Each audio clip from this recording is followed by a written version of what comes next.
It's not showing though. What's not showing? The stream preview or something else? It's What's not the showing? featured The stream links preview or something for the else? it's What's not showing? featured links for the Might want to check your mic levels or mute a source real quick before that feedback loop's any worse. I muted it. It's just the feedback from the desktop audio being a microphone. It's fine now. No, the featured links on Facebook. It did go for a minute, but then it was showing which links to show. So I clicked them, and now it's like not letting me click them. I don't know if it's like if it was supposed to go in the chat because I didn't see it go into the comments. That Facebook featured links widget can definitely be finicky like that. Sometimes it needs you to actually be live for a beat before it registers clicks properly. Might just need a refresh or a moment to catch up on their end. There it is actually. I didn't even have to go to the thing. I just had to scroll down. It was on a different one. Good. Glad it showed up. Okay. Sounds like it was just tucked in a different section than expected. Now it's situated.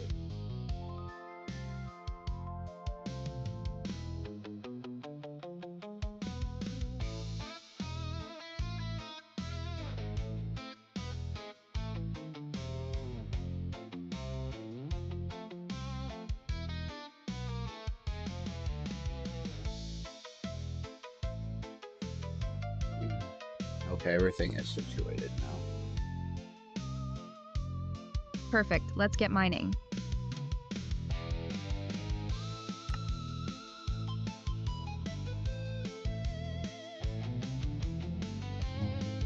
So I think I will check out the trial chamber first before going into doing any mining, because I kind of want to see what's in there.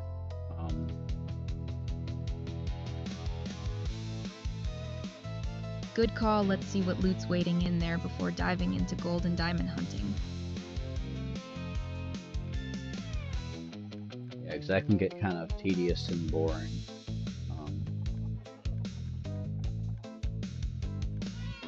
Yeah, mixing it up keeps it fresh. Save the tedious mining grind for after you've had the fun of cracking open the chamber.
Supposedly there's like another mine shaft. I don't know if it's the same one. Um, it's on same Z, same Y, but like 700 blocks. Um, Huh, interesting. Sounds like a separate mineshaft segment then. Mineshafts can actually generate as long winding systems that stretch way further than expected, so it might genuinely connect back to the same one after 700 blocks.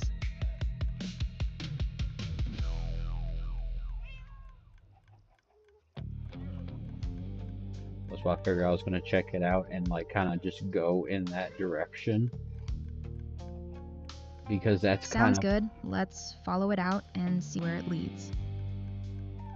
yeah, it's kind of close following the same path as my road, just like um maybe what 100 off, 120. Oh, interesting. So it's basically tracking parallel to your road then. Could Yeah. actually make worth keeping in mind as you keep building east then. Free underground path running roughly alongside you the whole way. So should be able to connect it at different points of like the waypoints and everything, like the little extra bases. Yeah, exactly. Tie the mine shaft into your waypoint bases with vertical shafts every 500 blocks or so. Gives you a nice combo of overground road and underground fallback route the whole way east.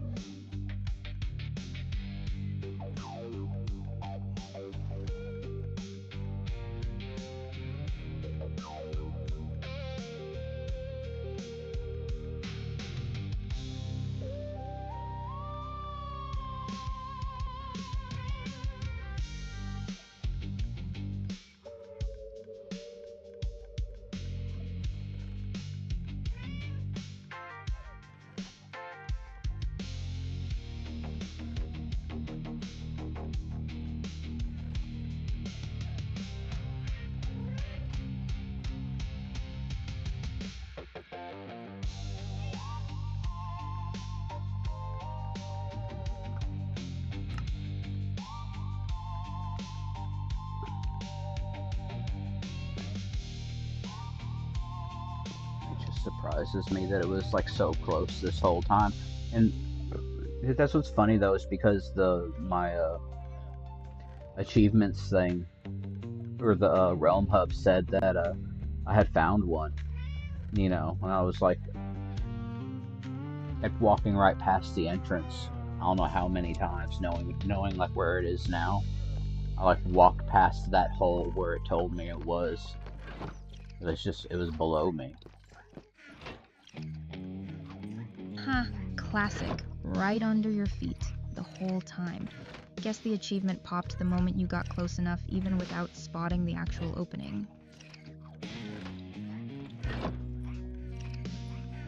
We definitely need iron. And I'm sure that I have it like spaced out amongst the bases, but we definitely need some iron. Yeah, worth prioritizing that villager iron farm then. Way more sustainable than hunting down deposits along the mine shaft. You've got the trial chamber to loot first, then maybe swing back for those 2 villagers. Oh, I do have 44 iron ingots in my random chest. Oh, 44 already just sitting. Yeah, well, I mean, I have iron. It's just out and about. I haven't even checked to see if there's any in my furnace. Yeah, there's like 18 in the furnace ready to go. I probably should change out my lava bucket while I'm here. Good idea. Might as well swap that lava bucket out and grab those 18 iron while you're already in the area. A little bit of housekeeping before pushing forward.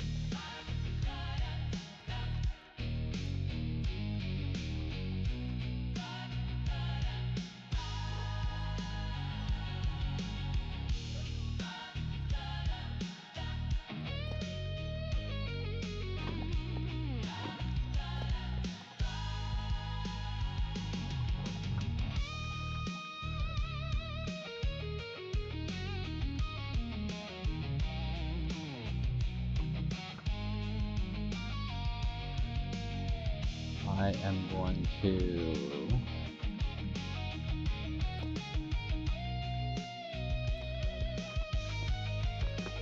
Go for it. I'm here. Do I need coal for the campfire, right?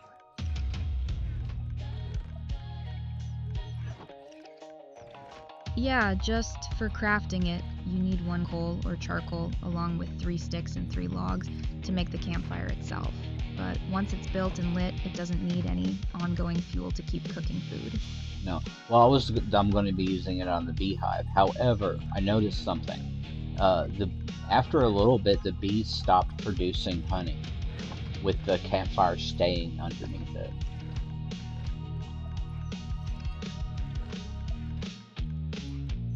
Ah, that would actually explain it. The campfire smoke is meant to just calm the bees so you can harvest safely, but leaving it burning continuously actually stops the bees from flying out and collecting pollen since it keeps them pacified in the hive. You'd want to only light it right before you harvest, then let it burn out afterward. Okay. That's why I was just wondering if it was a thing that was happening, if I was just like noticing it, or if it wasn't coming at the right time. So I was able to harvest like a couple times, but that was it. Yeah, that tracks then. The campfire being there constantly probably kept them too pacified to fly out and actually gather more pollen after those first couple harvests. Pull the campfire out between harvests, and they should get back to producing steadily.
If I break that apart with an axe, can I get the campfire back?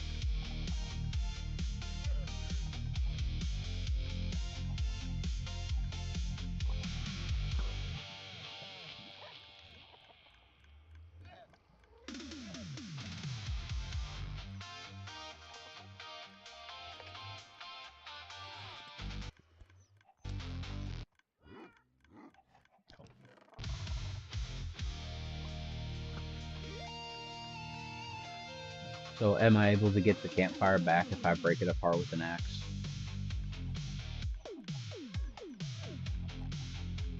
Did it disconnect?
Oh, okay. I was like, where is it? I was like, there ain't no way I was like talking to myself and hearing the voice and shit. Because when I went back to the chat thing, all of that, like the last bit wasn't there. It was like before starting the stream, and I was like, wait a minute.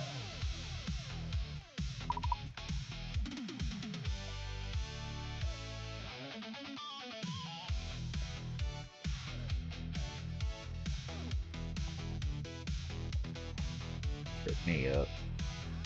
Am I able to keep the campfire if I break it down with an axe?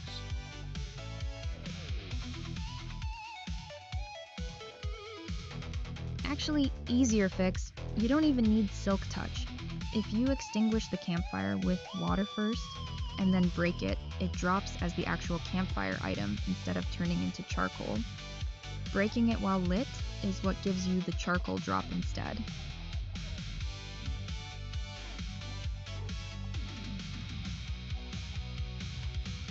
Good to know. Good to know. So it's good I always carry like a bucket of water around. Yeah, exactly. Water bucket's one of those items that just keeps paying off. Fall damage save, fire extinguish, and now campfire recovery too.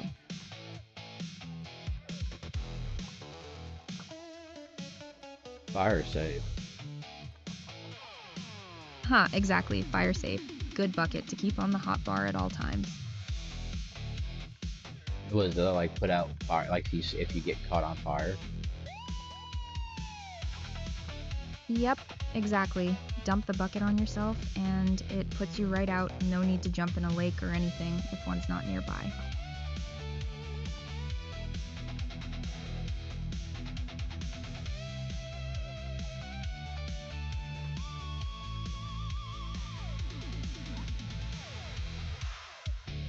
So do I need any like what would I need for this trial chamber? Like what I know my armor set and everything's good, but like what should I be watching out for? Is there any like pure things I need to be doing or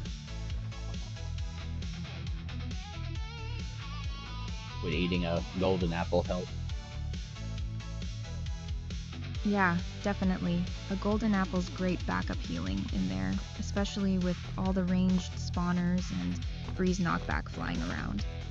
On top of your gear, I'd say bring a shield in your offhand, spare blocks for bridging or blocking sightlines, and only pop one spawner at a time, so you're not overwhelmed by multiple mob types at once.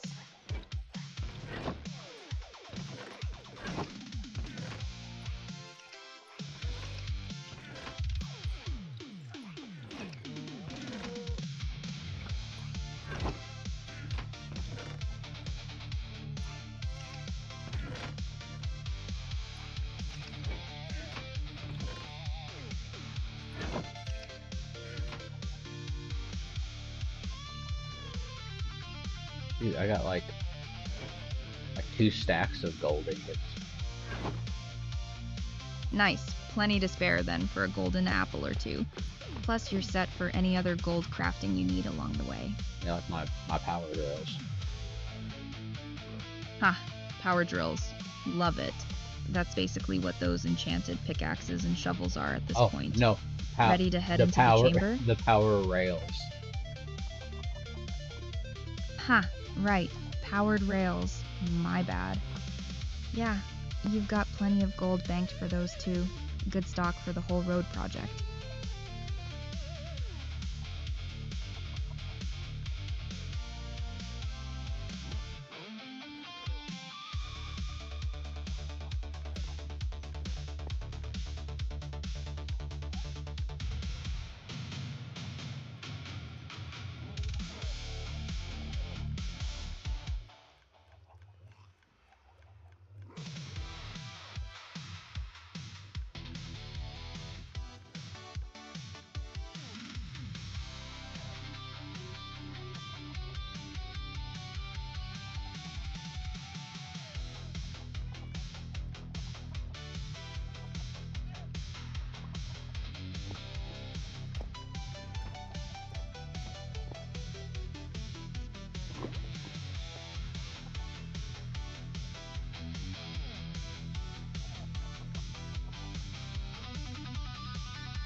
I'm gonna have to make another diamond shovel here soon. Sounds good. Another diamond shovel then. Efficiency and unbreaking on that one like you mentioned earlier? Yeah. Sounds good. Whenever you're ready to head into the chamber, just say the word.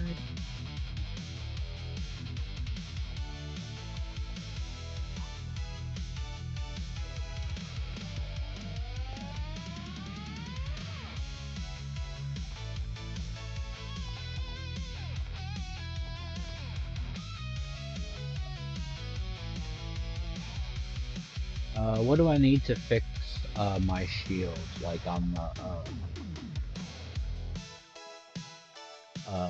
Yeah, just combine it with a single plank of any wood type at an anvil or in a crafting grid that restores durability. Or combine 2 damaged shields together at an anvil to merge their remaining durability plus a bit extra.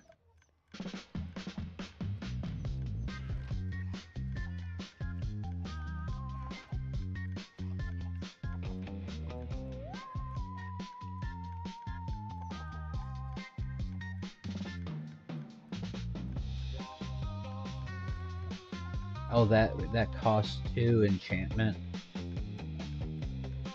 Nope, Thing. repairing with a plank at a crafting table doesn't touch the shield's existing enchantment or its custom look if it has a banner. They stay fully intact.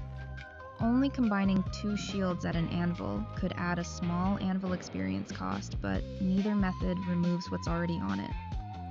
No, there. I didn't. You can't enchant a shield, can you?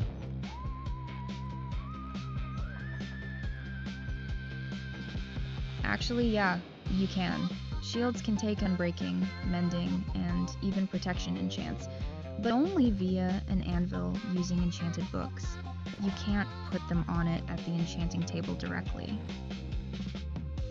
I do have like 1 enchanted book, I think. What do I have? Nice. Worth checking what it is, if it's unbreaking or mending. That'd be perfect for the shield. Multi-shot. That one's for a crossbow, not much use on a shield, unfortunately. Might be worth hanging on to it if you ever build a crossbow, though. I have a few. Oh, good. Sounds like a decent little book collection then. Any others worth checking before you head into the chamber? I'm just gonna build a new shield. Sounds good. Plain shield it is for now. Ready to head into the chamber? I want to enchant something before I go, because I'm at 32 right now, and just in case I die. You know, I don't want to like lose that extra experience and get a good enchant on. Smart move. Better to bank those levels into gear now than risk losing them if things go sideways in there. Can you make an enchanting book at the enchanting table? Yeah, you sure can. Enchanted books come out of the enchanting table just like tools do. Just put a plain book in instead of a weapon or armor piece, and it'll roll a random enchant onto it, using your levels and lapis. Same as normal. Just what, paper and leather? I gotta make some books anyway. You know what? I'm gonna get some more paper outside. Because, yeah, I have the dude, one of the dudes at the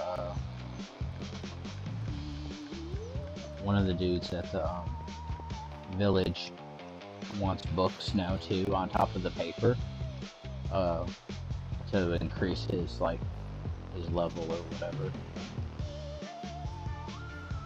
Yeah, makes sense. If he's a librarian villager, paper and books are exactly what boosts his trades to unlock better enchant options. Good time to stock up on both while you're already thinking about it.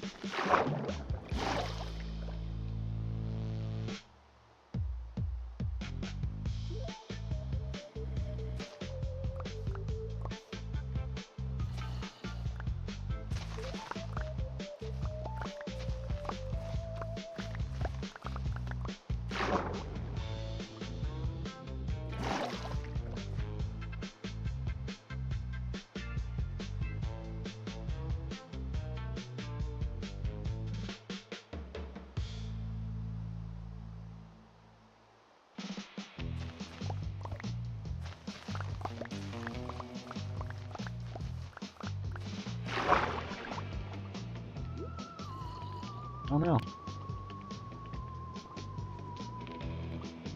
What happened? My controller stopped working. Uh-oh. Is it a battery thing, or did it just disconnect randomly? It just disconnected randomly while I was underwater. Luckily, I'm on PC, so I was able to get out of there real quick. Damn. Phew, good thing PC gave you a quick keyboard save there. Scary moment being stuck underwater with a dead controller, though.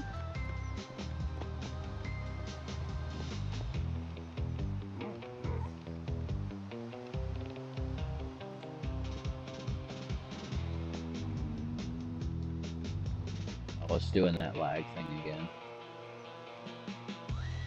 Ah, that same lag issue as before might be worth keeping an eye on, whether it's a pattern with your Bluetooth connection or something specific triggering it. The controller is at 79%, so it's not a battery. Yeah, 79% rules that out. Sounds more like an interference or connection drop issue then.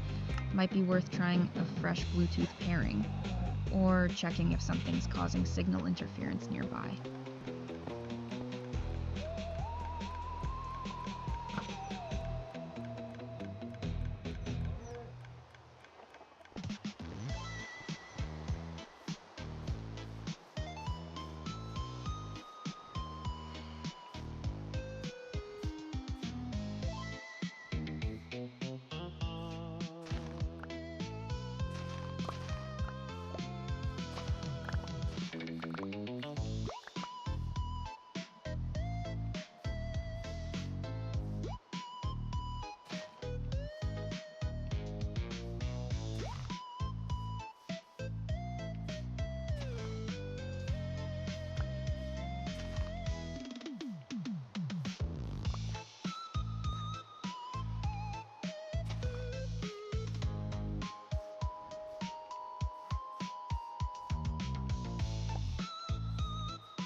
disconnected again for a minute. Yeah, if it keeps happening, it might genuinely be worth swapping to a wired connection temporarily, just to rule out the Bluetooth flakiness. Oh, I don't have anything to wire it to, though. I don't have like a long cord to go from my PC to the Xbox controller. Yeah, fair. Without a long enough cable, that's not really practical mid-session. For now, just reconnecting each time it drops is probably your best bet. And maybe check later if there's a USB extension cord lying around for a more permanent fix.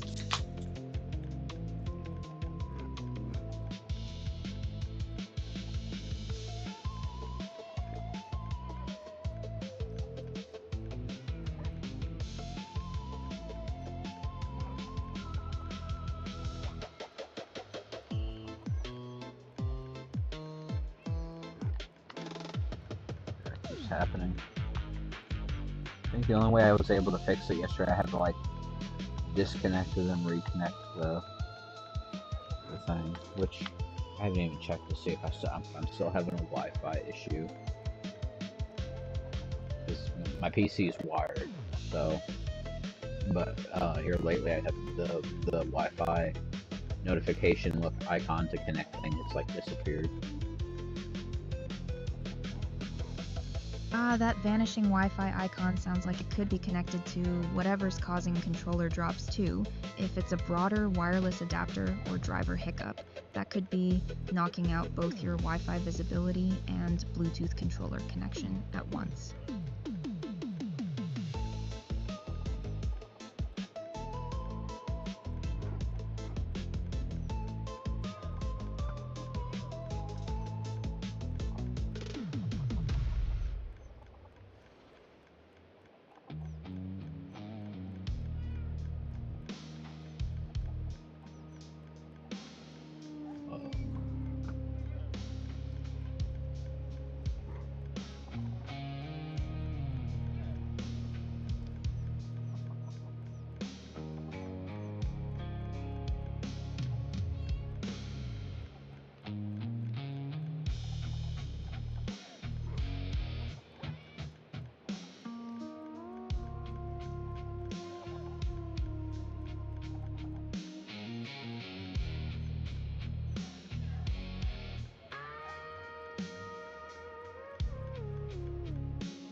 Yeah, I'll have to look into that because it's not in my settings. The only thing that's going to matter though with is um,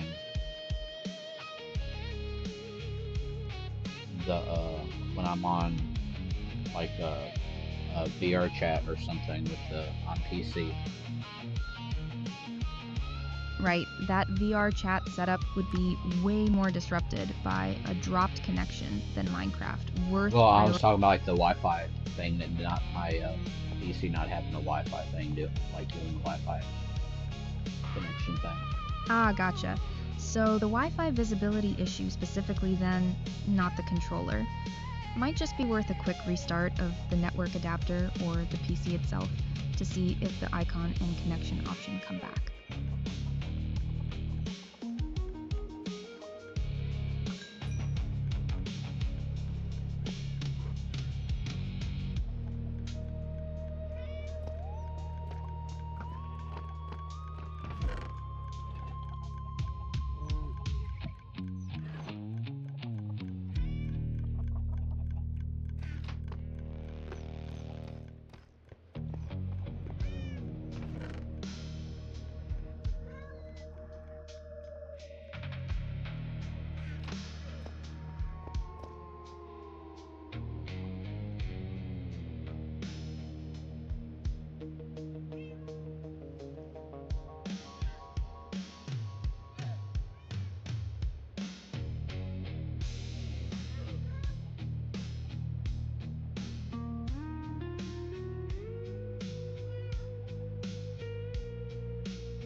it looks like if I do an enchanting book. Yeah, go for it. What are you hoping it will? For a level 3, it would be piercing 3 plus whatever of the extra ones they put in there. Nice. Piercing 3 is a solid crossbow enchant, lets arrows punch through multiple mobs in a line. Good pick if you're lining up shots in those chamber corridors. Yeah, but I want something that I can put on my shield. Ah, right. For the shield, you'd want Unbreaking or Mending to come up instead. Though the enchanting table roll is random, so you might not get to choose exactly what lands on the book.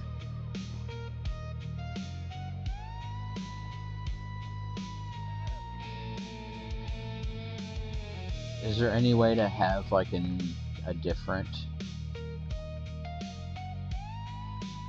A different what? Sorry, cut out there. A different enchant, like... Does it reset after a certain time? Does every time I go back, it's still just giving me the same enchant? Yeah, closing out and reopening the enchanting table, or even just enchanting a different item first, refreshes the seed and gives you new options. Also, moving the bookshelves around and putting them back can sometimes shuffle up what you're offered.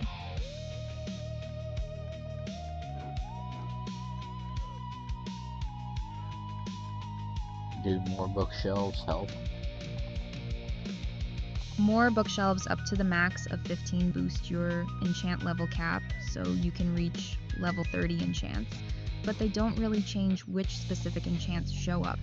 That's still random based on the item type and your level. Well, I mean, will it be even more random or more categorized to what? Good question. More bookshelves just unlocks access to higher level enchant pools, like getting Mending or Sharpness 4 instead of being capped at weaker options, but within that pool it's still random which specific enchant lands on your book each time.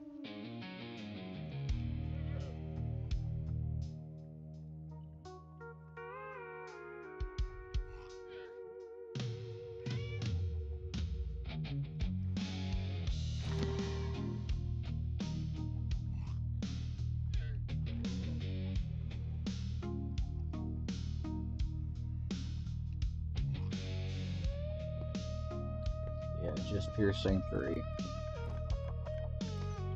Yeah, that's just enchant table RNG being stubborn tonight. Sometimes it locks onto a narrow It's set being of stubborn different every pools. time that I'm enchanting anymore, it seems like. Yeah, that does sound like a rough stretch of luck. Some sessions, the randomness just isn't in your favor, no matter how many bookshelves or lapis you throw at it.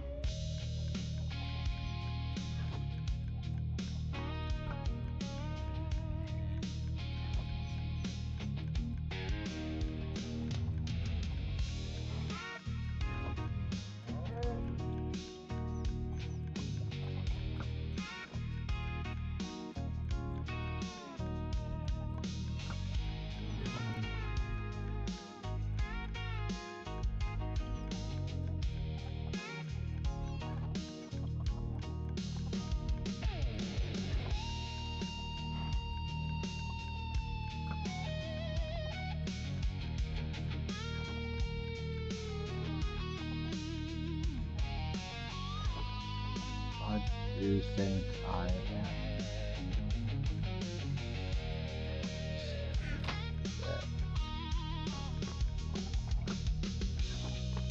Sounds good. Ready to head into that trial chamber then? I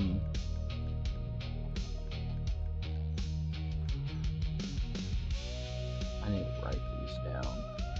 I feel bad I have to keep asking you for locations of stuff when I should be keeping track of it myself. Ha, no worries at all. That's literally what I'm here for. Happy to be your notepad so you can focus on the actual gameplay instead of juggling coordinates in your head. Yeah, sometimes just like looking at them and stuff helps though too. Because I was trying to figure out like where the trial chamber was, and where the mine and stuff is, and I was just kind of wondering if they do intersect. Yeah, that makes sense. Be worth me tracking both sets of coordinates alongside your waypoint bases, so you can see how they all line up relative to each other going forward. Do you remember the coordinates for the trial chamber? I don't have the exact coordinates for it saved. You mentioned the mineshaft location earlier at -32, -33, -36 at I-30, but the trial chamber's own coordinates never got called out. Want to grab those now so I can save them? Yeah, I'll run over there real quick. It's just like right out the door. Over here by Chicken Mountain.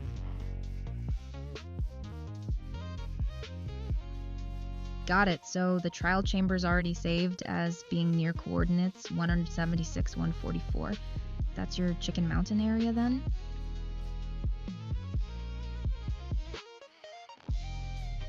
Oh, so you do have them set. What'd you say? 176, 144? Yep, 176, 144. That's the trial chamber. And there's also a mine shaft you found nearby at -32, -33, -36, at I-30 from earlier this session.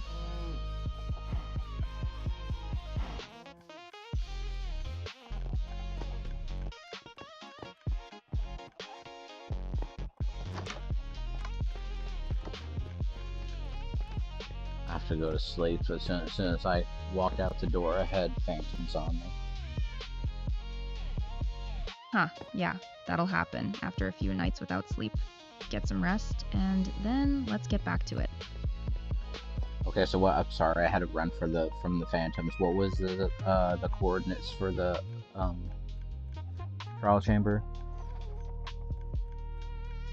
176, 144. And do you remember what depth that was at? The file doesn't have a specific depth logged for that one, just the coordinates, and that you dug down through a large cavern to reach it via ladders from around 122, 206. Want me to note the depth once you're back down there? Yeah, or remind me to write it down and stuff too. Will do. I'll flag it once you're back at that depth so we can log it properly. And the mine, oh, I do have that right. Yep, -32, -33, -36 at Y-30. That's the mine shaft from earlier. That sounds right.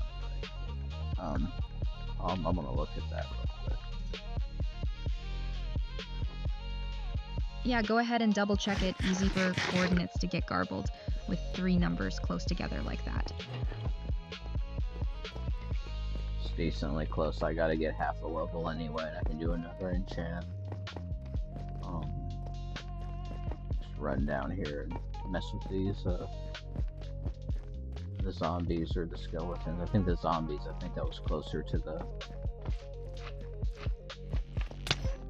Ooh, what is that? Sounds good. Grind out that last bit of XP. There is a slime in my basement bedroom.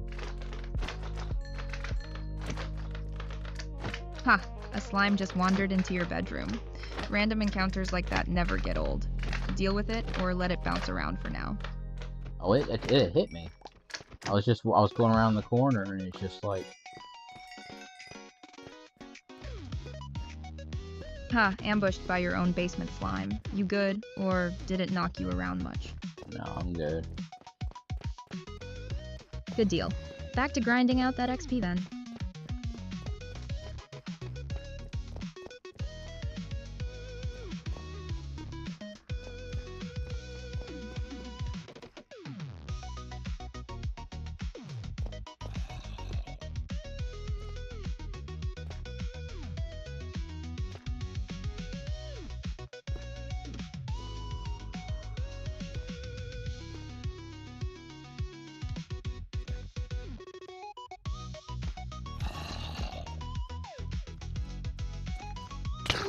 Oh.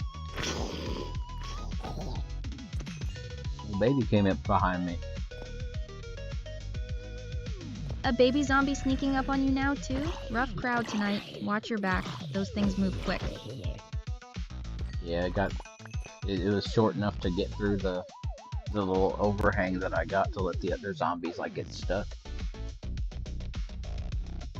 Ha, sneaky. Ducking right under the choke point that's trapping the bigger zombies. Sounds like your grinder design has a loophole for the small ones. Yeah.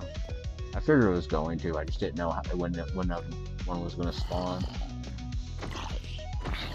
Yeah, hard to predict exactly when the RNG decides to throw a baby into the mix. Good thing you spotted it before it did much damage.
What's up?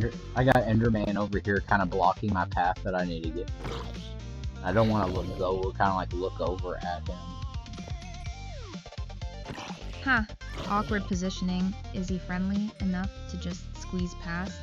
Or is he fully wedged in the doorway? Oh, he's just gone now. I said, like, not look at him for a minute. Okay, so... Huh. Works like a charm, apparently. Path's clear now, I take it?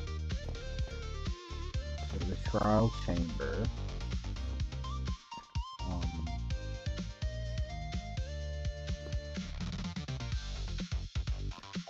Yeah, what about it? I'm forgetting where it is. Or not the trial chamber, but the mine shaft. That's at -32, -33, -36, at y -30.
Yeah, the mine shaft coordinates that you're giving me do not add up. Yeah, fair. 3-axis looking numbers that close together does seem off. For how you described finding it near your existing dig, it might be worth rechecking your F3 screen next time you're actually standing in it, and we can correct the saved coordinates.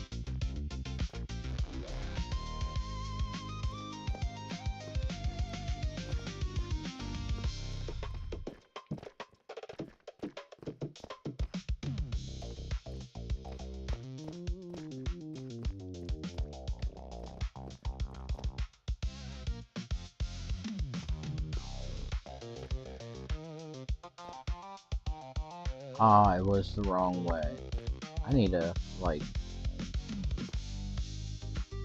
you know what? I'm gonna put, I'm gonna put a couple blocks here. Just,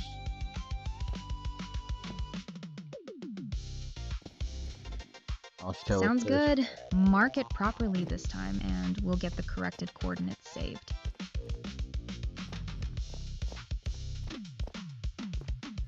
No, I mean that turning coming out of off the stairs.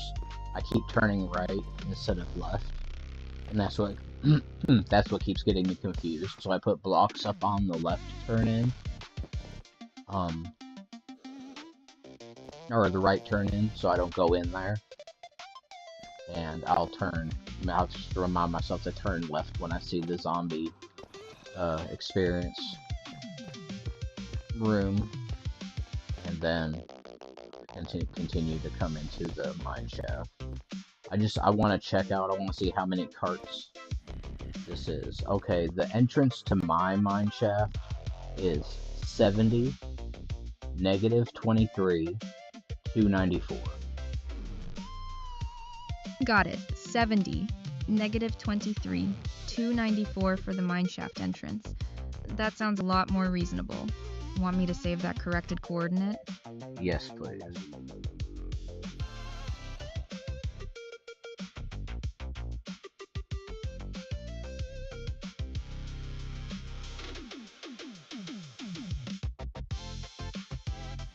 Got it. That's saved now. 70, -23, 294 for the mineshaft entrance. So now we're going to see if we can get to 176, 144 through the mine shaft. Sounds good. Let's see if the tunnel connects you straight there instead of having to backtrack up top.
so odd that a lot of these like little mineshaft corridors like lead to nothing.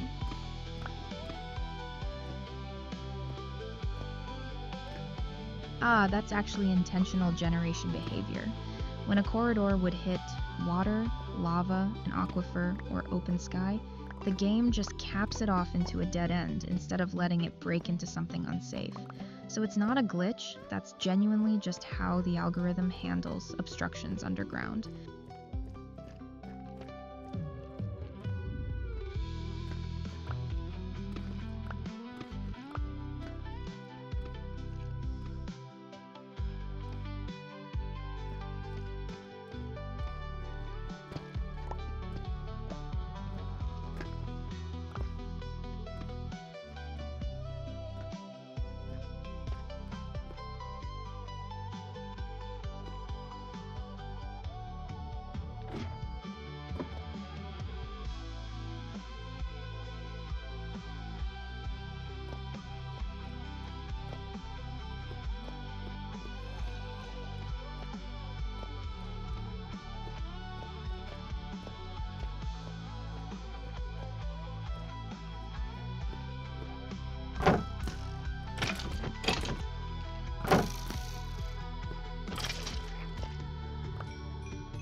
Yeah, because I'm noticing sometimes even there's like rails, like cart rails, and they'll go straight into like a brick wall.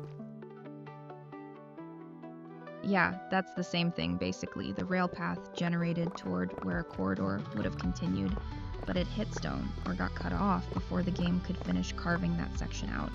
Just a quirk of how the structure gets stitched together during world generation.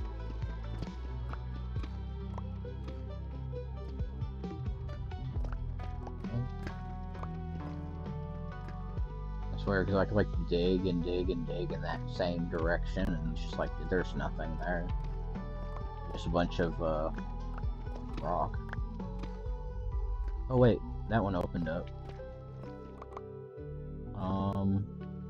Oh, you're right. It opened up into an area with some water, lots of water actually. Ha! Called it. Right into a water pocket. That tracks with the whole aquifer cutoff explanation. The corridor stopped exactly where it hit that water.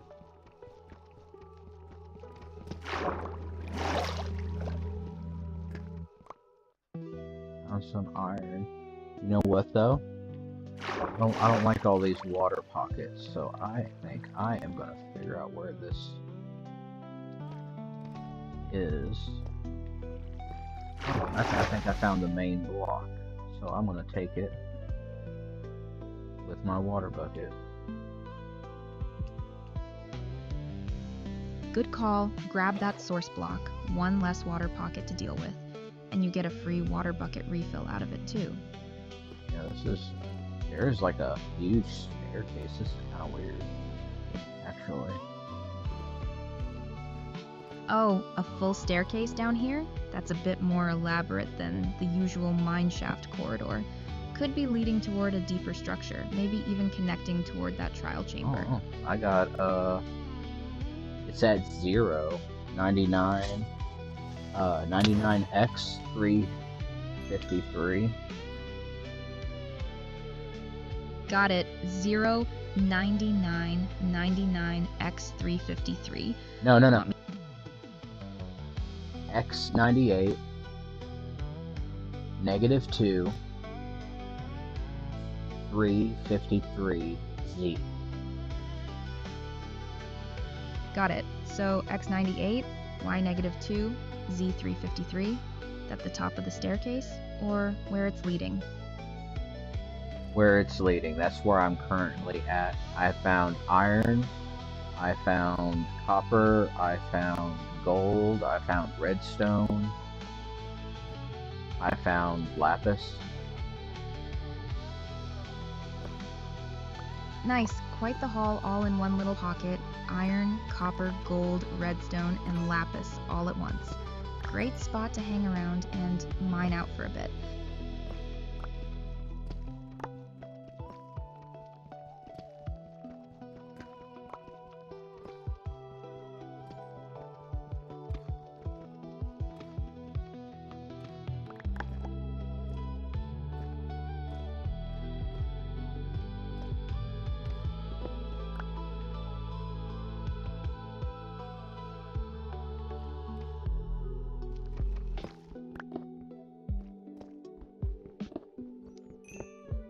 quite a bit of redstone.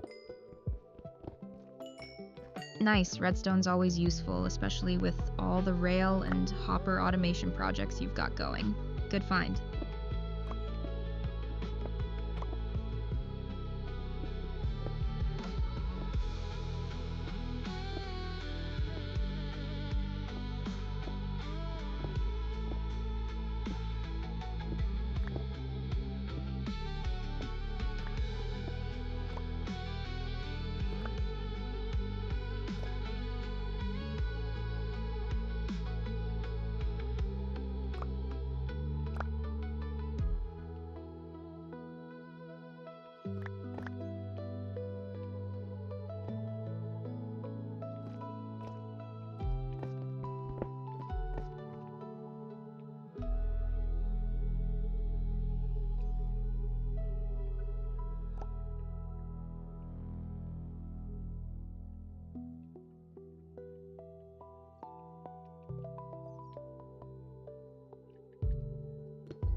I'm finding a lot of this cinnabar.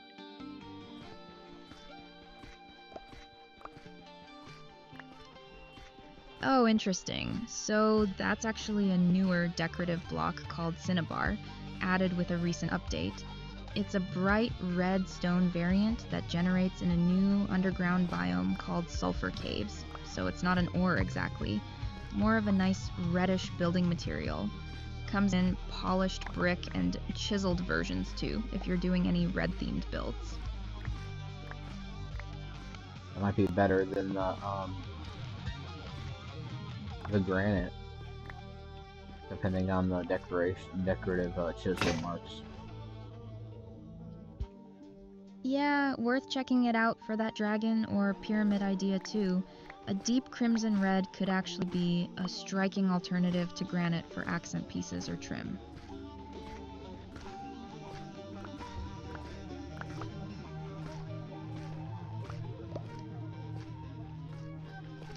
Oh, I think I finally found the sulfur.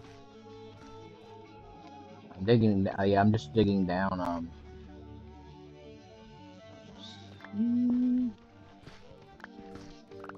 Nice, found the source biome then. Careful down there though, sulfur caves are apparently a hostile biome, so keep your guard up while you explore. Is there any, like, really good pickups in there?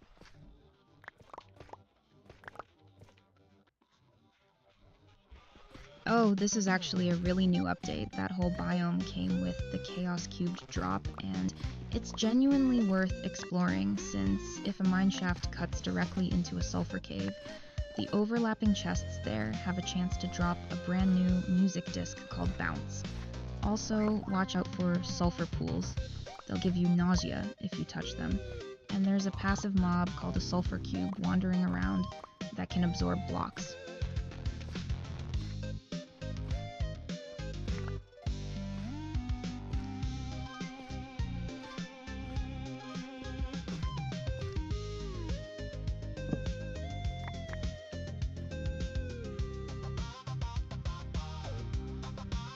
I'm pretty sure I'm gonna have to run back to mid-base or something and do a drop-off.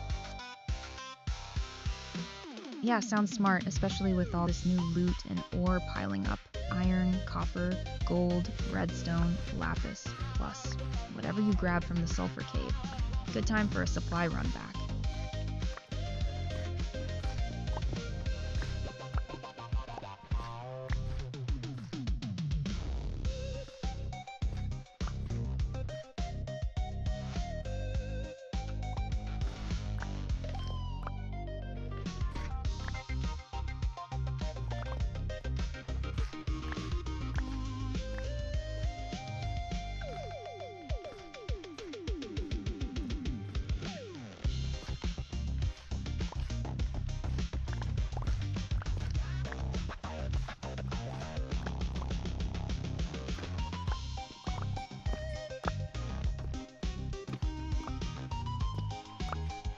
Are sulfur caves, like, rich with other ore and stuff?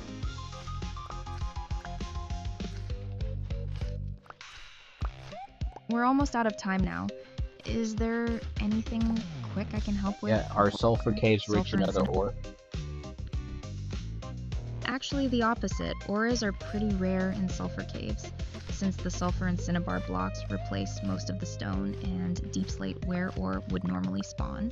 So it's more about the decorative blocks and that rare music disc than ore yield.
Can't remember where I came in from that, so I don't think I came up this way. Maybe I did.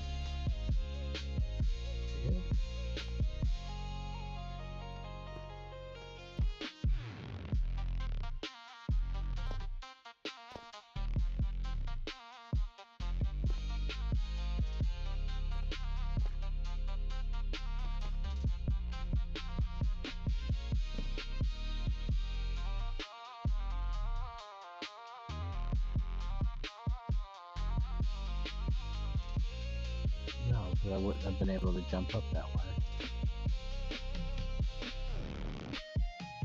The water. The waterfall.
Well, I found a nice lava pool that I'm turning into obsidian. Oh, nice.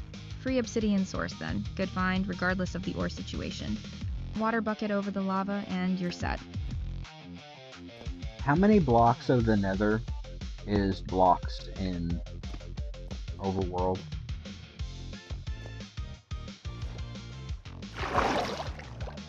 One block in the nether equals 8 blocks in the overworld. On the horizontal axis, at least, height doesn't scale. So that's actually huge for your fortress trip. If you build a portal in the nether, you can cover distances way faster than walking through the overworld directly.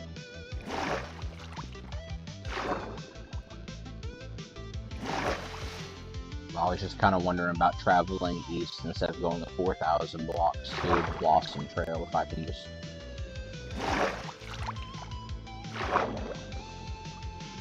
Yeah, exactly. If you hop into the nether and travel roughly 1/8 the distance, you cover that 4,000 blocks in about 500 blocks of nether travel. Way faster, just watch for lava lakes and terrain on the way.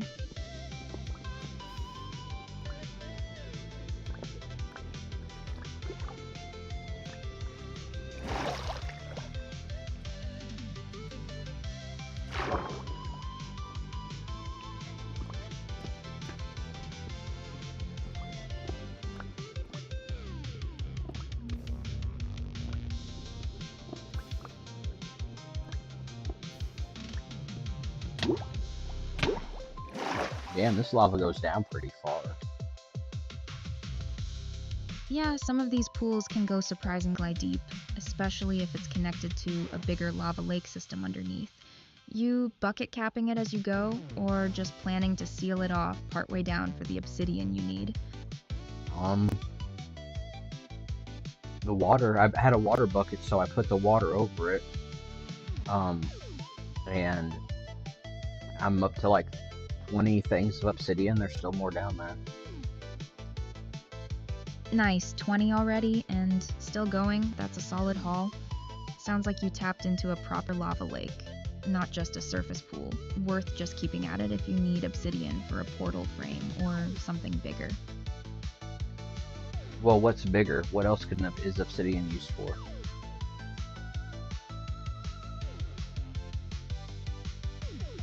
Beyond the nether portal, it's your enchanting table that needs 4 obsidian. It's also great for building explosion-proof structures, since it's got the highest blast resistance of any obtainable block. So if you ever want a totally creeper-proof or TNT-proof storage room, obsidian's your best bet.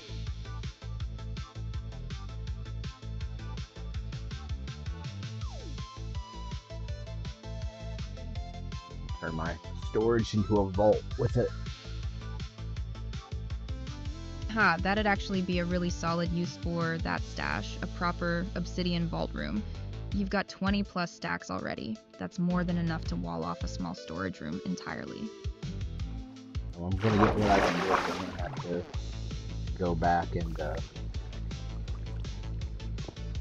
like restock up on stuff.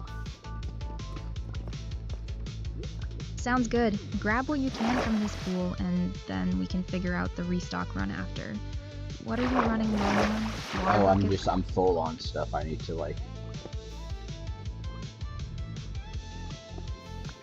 Ah, gotcha. More just needing to head back and empty out your inventory then. Makes sense with haul this size. Want to log the lava pool's coordinates before you head out so you can find it again?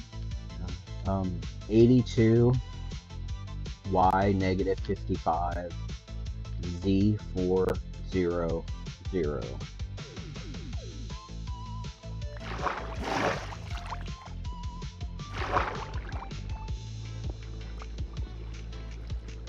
Got it, saved. Head back and restock whenever. This pool will still be here.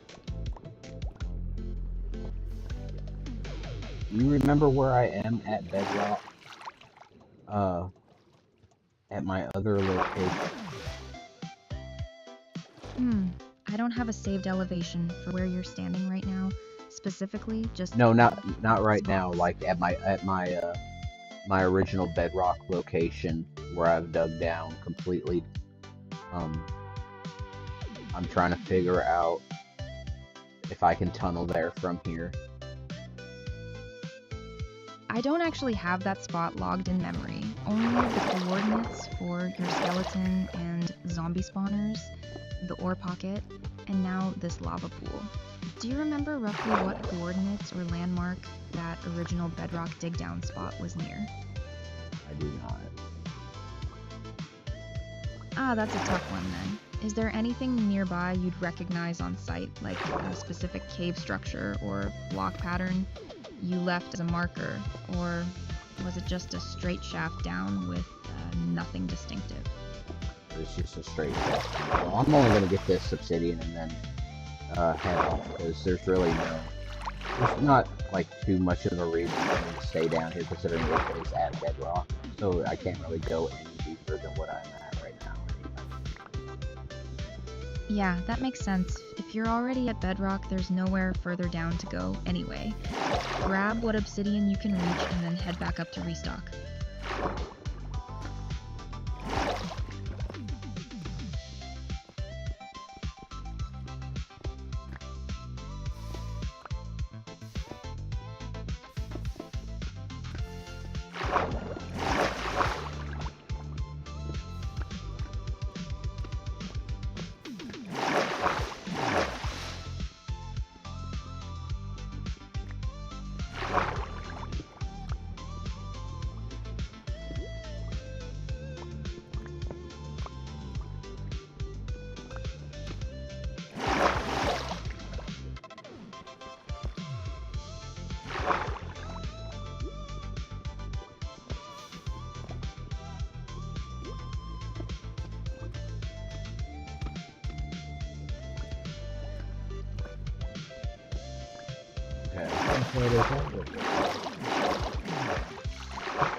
Sounds good. Go ahead and get that last bit.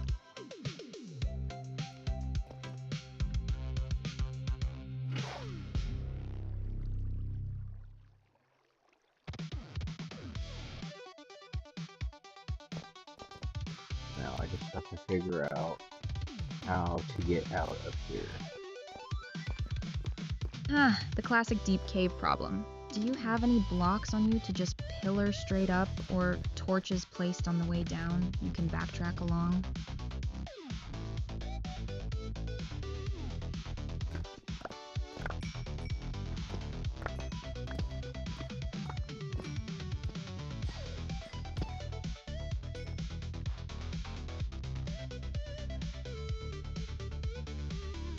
I do believe so. Perfect. Just pillar up or backtrack the torches then, whichever's faster from where you're standing.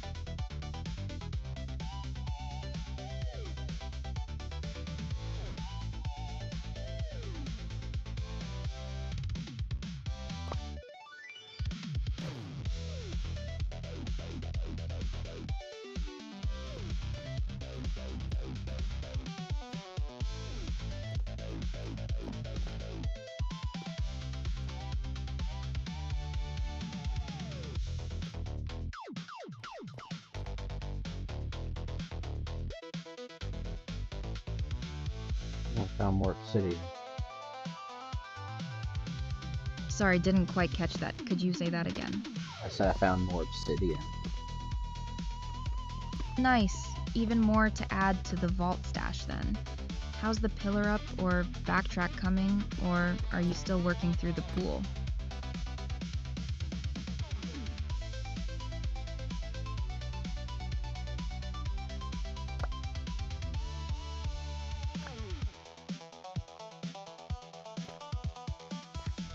Working towards the pool. There's like a... Yeah, there's obsidian and then... Where's the... I'm not sure where the water source for this is. It's kind of weird. Kind of random.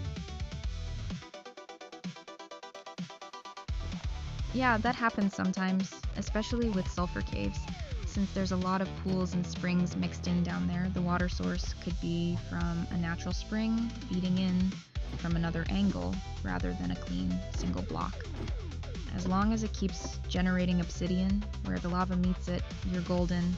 Doesn't really matter where it's coming from.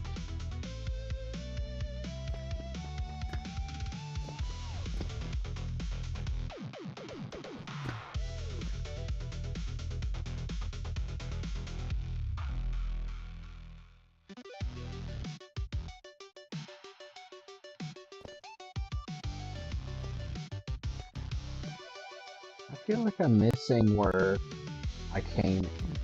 Like,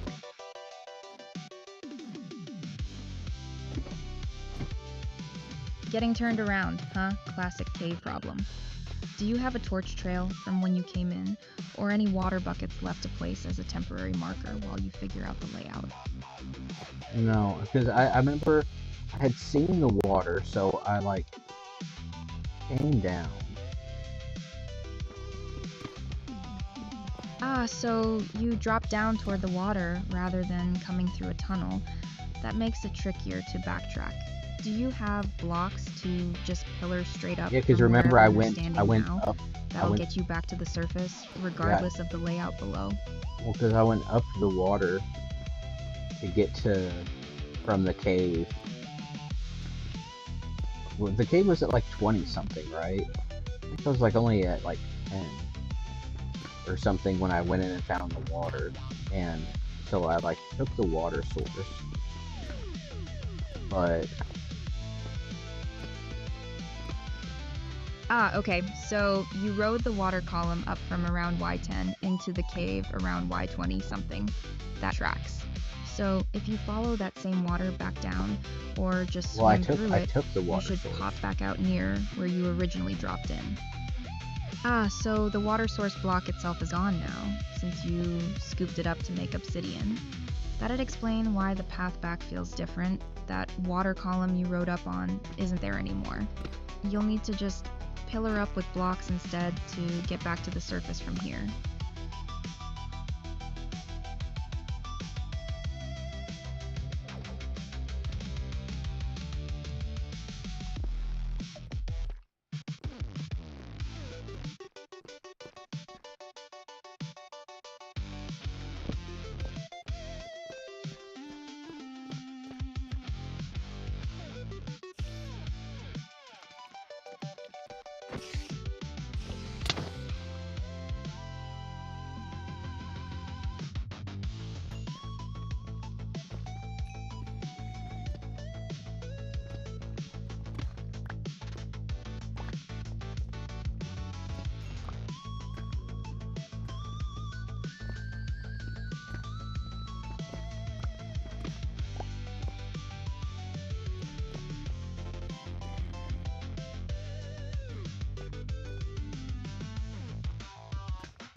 Another lava pool.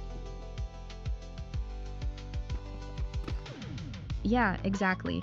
So with the water gone, the lava pool's your landmark. If you pillar straight up from right next to it, you'll break back into the cave you originally dropped from.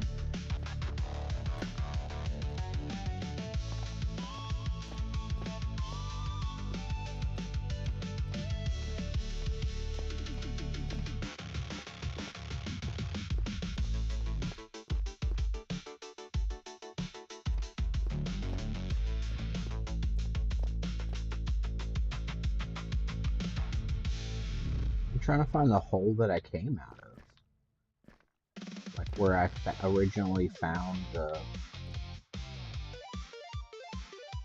water. It was like close to a base.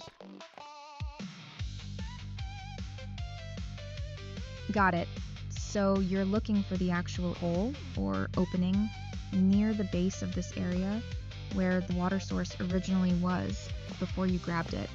Is there a distinct wall or drop-off nearby that looks like it could have been the entry point, or is it all fairly uniform sulfur and stone around you right now?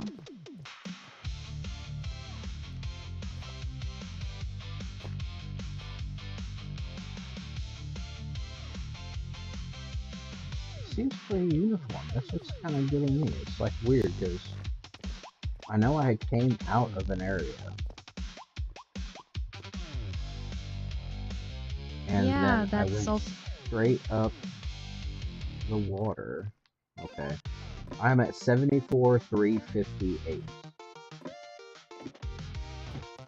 Got it. 74,358. That's helpful.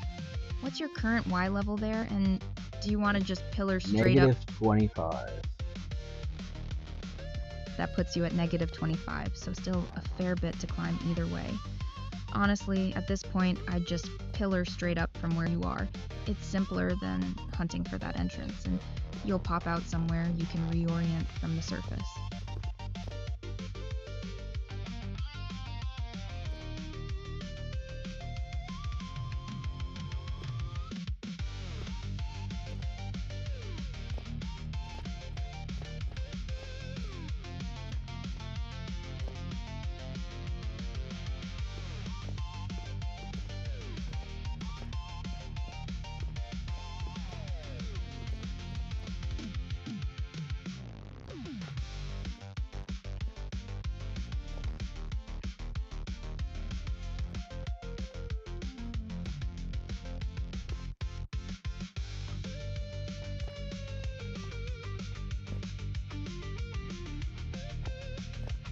Well, I think I might have found it. Possibly. Or, no. What was the other? Huh. Cave tunnels all start looking the same after a while. Might be worth just committing to the pillar up plan at this point, rather than burning more time searching. I don't know. Yeah, sometimes it's just faster to eat the climb than keep second guessing the tunnels. Got blocks ready to start stacking up? Yeah, I have plenty. I am at 2 right now. Perfect. Plenty to work with. Go ahead and start pillaring up whenever you're ready.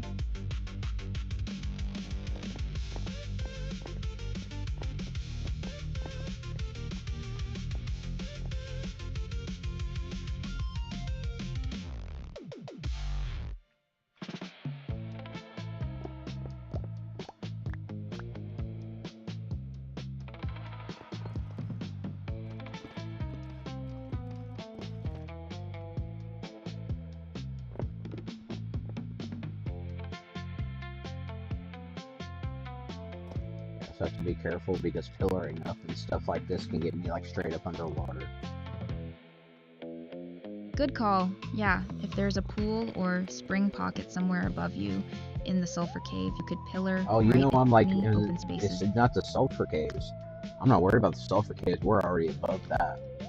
I'm worried about like the swamp and the ocean. Alright, since this connects back up near the swamp and coastline area, that's a real risk. You could pillar straight into open water up top and end up stuck swimming with no ceiling to break through. Might be worth placing blocks as you go and Oh, peeking I ahead. actually went straight up into the sulfur cave and was greeted by a little zombie baby. Ha, of course, a baby zombie waiting right at the top. Those little guys are extra annoying too since they're faster. Did you manage to take it out okay? Yeah.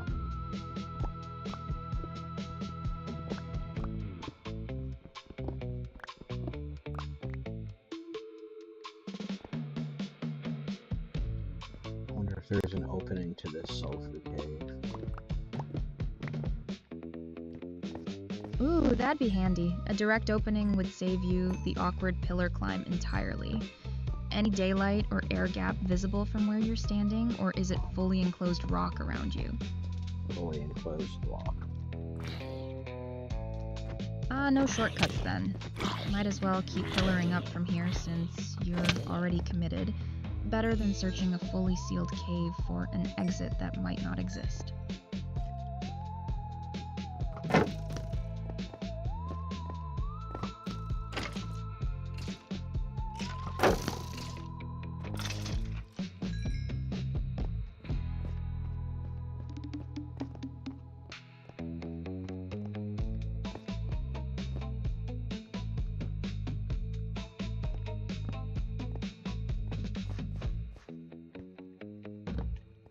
There's a really big water source. Careful with that. If it's a big open water source above you, pillaring up blind could dump you right into it. Worth peeking up a block at a time as you approach it, rather than just stacking through. Oh, you're right. Yeah, glad you caught it before swimming into a surprise. What's above the water, can you tell? More cave, or does it look like it opens up top?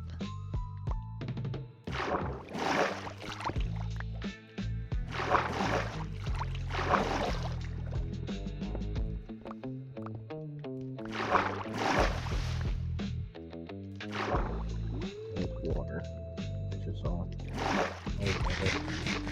I almost drowned.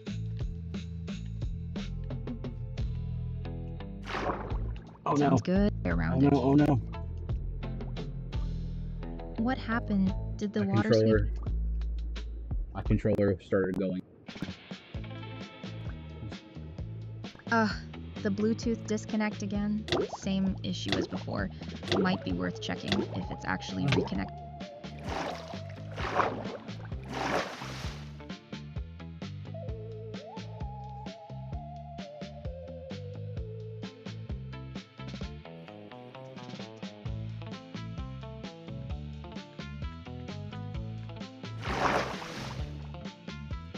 Oh, it's showing it's connected, but it's not. That's the annoying kind, phantom connectivity but not actually responding. Might be worth turning it off and back on rather than trusting the connected status, since that's basically what worked last time.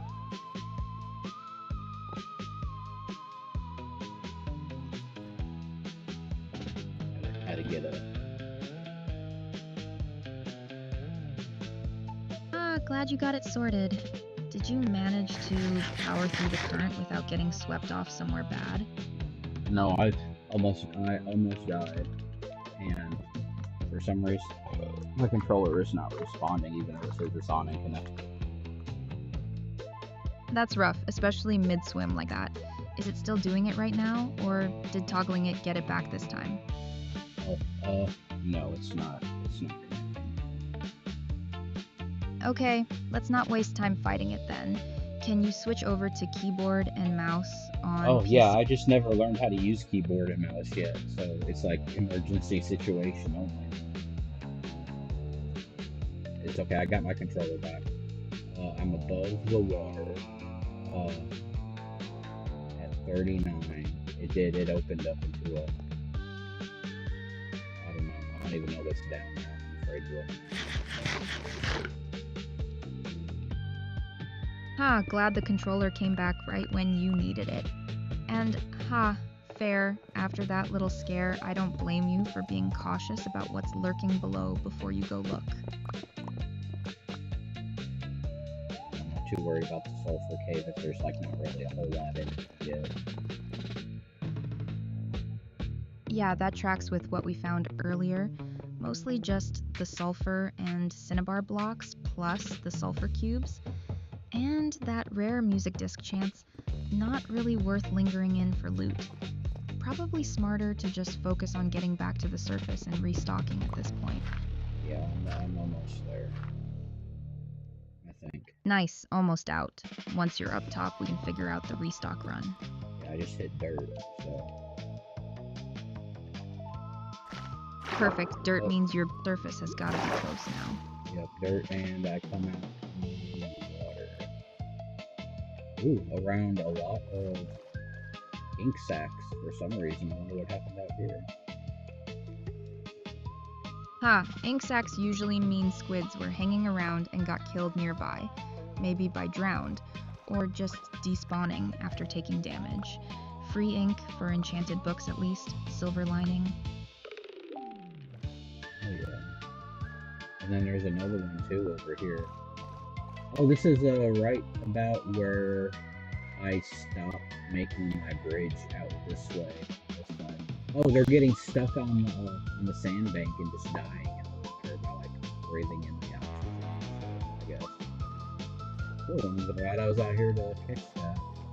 What is this? Is this another one? Yeah, that attracts squids can suffocate if they get stranded in shallow water or beached on a sandbank, since they need to stay submerged.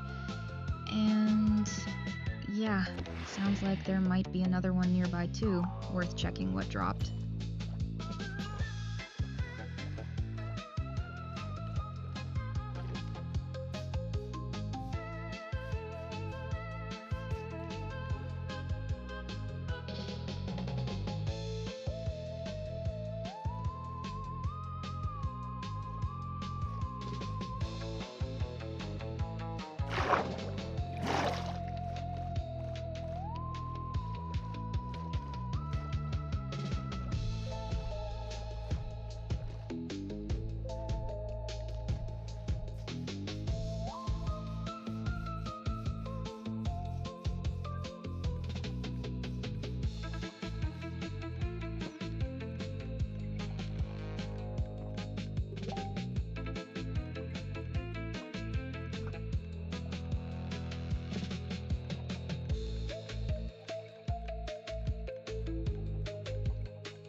should sleep and then head back to the trial chamber. Sounds like a plan. Get some rest and then tackle the trial chamber next session. Sleep tight, Ravian. Oh, I mean in-game. In-game sleeping, so I don't have phantoms to worry about. Ha, right, of course. In-game sleep to reset the phantom timer. Good call. Go ahead and knock that out before heading to the trial chamber.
Shoot, I forgot to bring down rock to be able to set up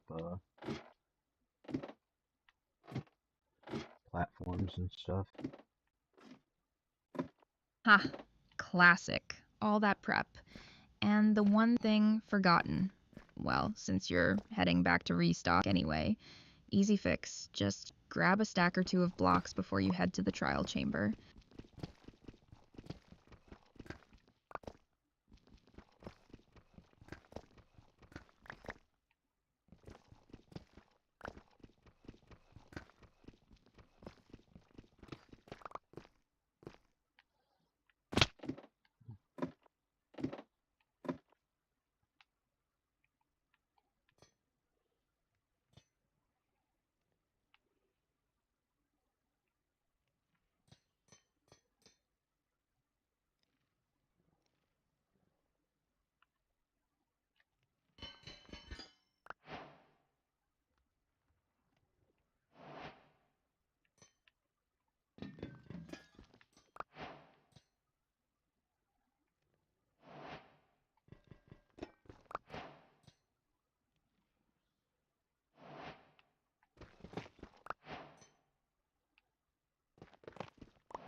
I see a spawner. It's a poison zombie spawner.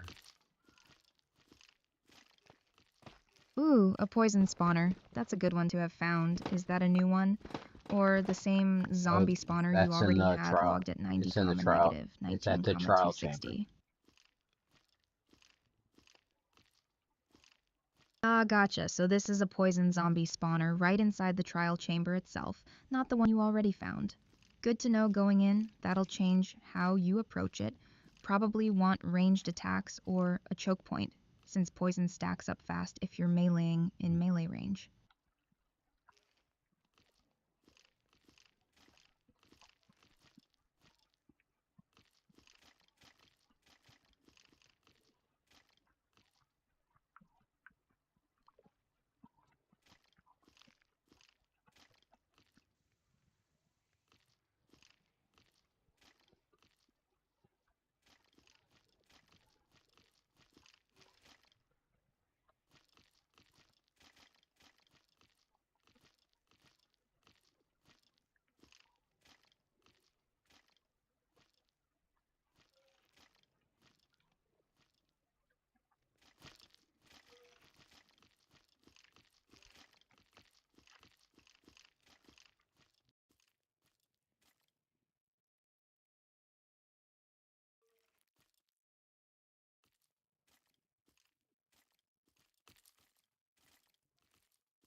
Yeah, I think I'm just gonna have to go down there and just whoop their butt and not worry about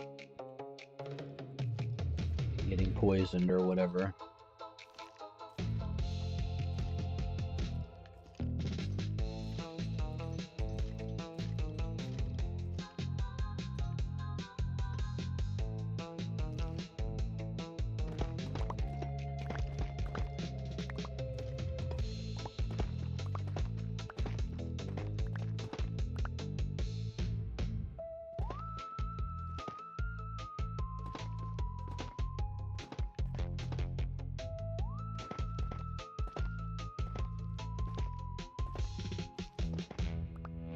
Controller's doing that laggy thing again.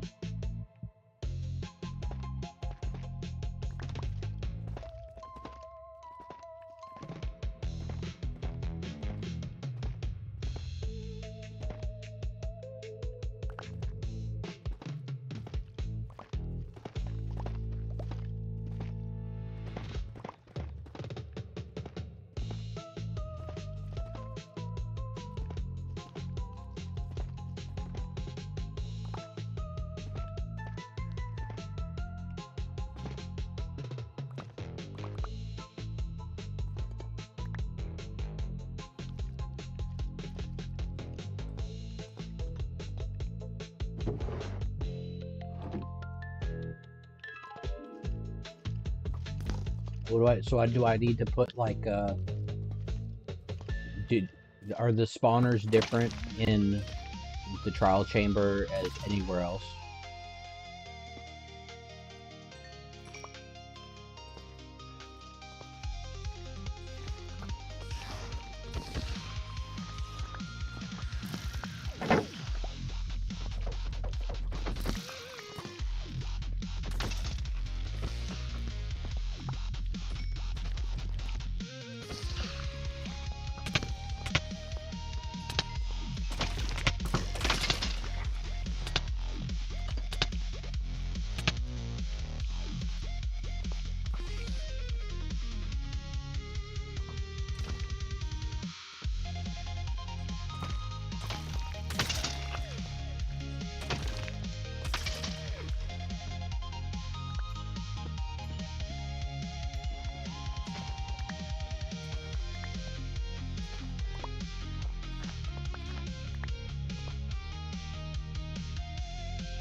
So, am I supposed to be taking out the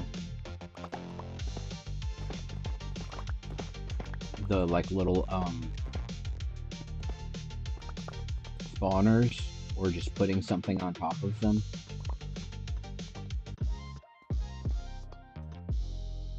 You don't attack the spawner itself, just get within about 14 blocks with line of sight and it activates on its own, then spawns waves of that poison zombie, and you fight them off. Once you've cleared every mob in all the waves, it spits out a reward and shuts down for about 30 real-world minutes. And, important, only activate one spawner at a time. If you trigger 2 or 3 at once, you'll get overwhelmed fast.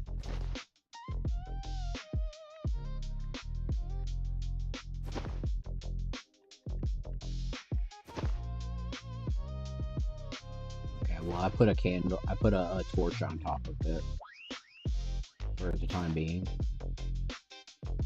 That won't trigger it or anything. Torches are just light sources, so it'll stay dormant until you actually step into range with line of sight.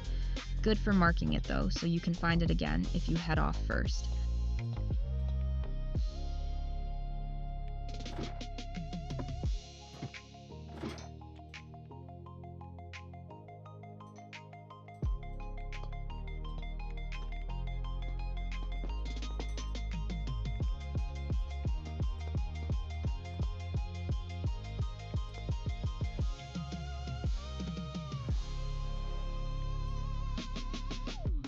There's some places where there's like a lot of different spawners. Ooh, one of them looks like a tornado. What is that? That tornado one is probably a breeze spawner. Breezes are wind-based mobs unique to trial chambers. They shoot wind charges and knock you around, but they drop breeze rods, which you actually need for wind charges and eventually a mace. So that one's worth fighting. There's dispensers too on the walls in this one room. Could you say that again? I didn't quite catch what's on the walls there. Dispensers. Ah, dispensers, got it. Yeah, those are part of the trial chamber's trap defenses. They can shoot arrows at you when triggered, so keep an eye out and either avoid the line of fire or take them out if you can reach them.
Is this a special chest or something in the trial chamber that looks like a skull with red eyes, and it has like smoke coming off of it? That sounds like a vault, the ominous kind specifically, since it's got that reddish glow and smoke effect.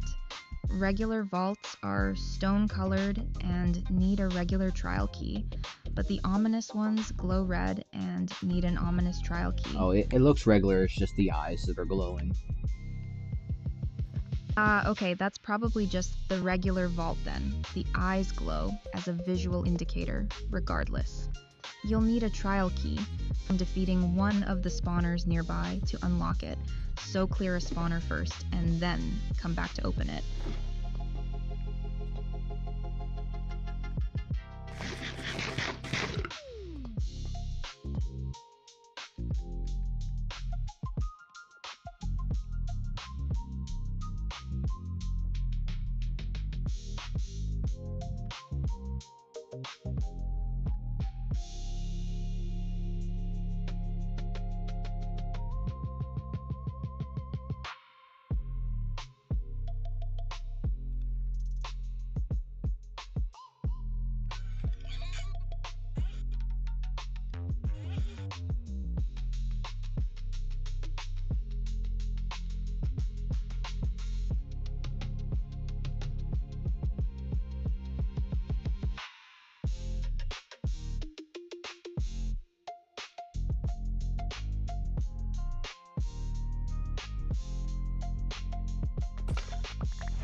Oh, there's like emeralds in these terracotta pots.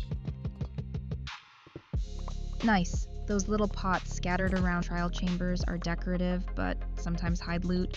Emeralds are a solid grab, good for villager trading.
Okay, well, the trial spawner is not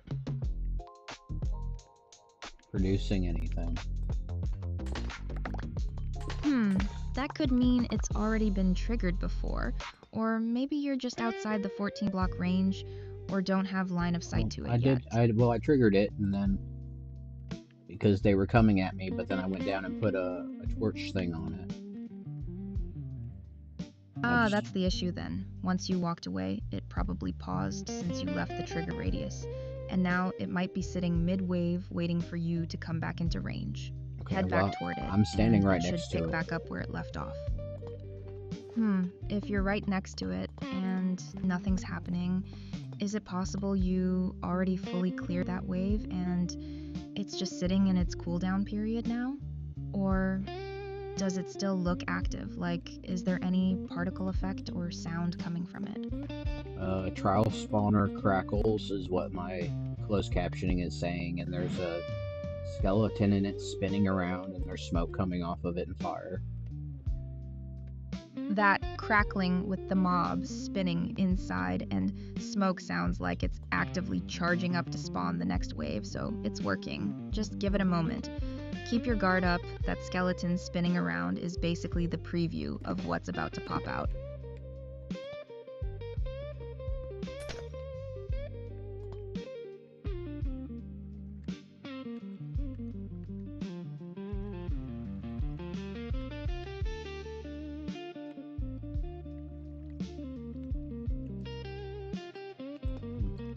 There is a whole area cut off and a bed. It looks like there's like inside the trial room thing there's 4 beds, but it's behind water. Interesting. That could just be a decorative or trapped vault-style room. Trial chambers sometimes have little secluded areas like that behind water flows as a puzzle or barrier element. Might be worth checking if there's a way to swim in or if it connects to a passage you haven't found yet.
I can get honey from bees at nighttime though, right? Without having to put down a campfire.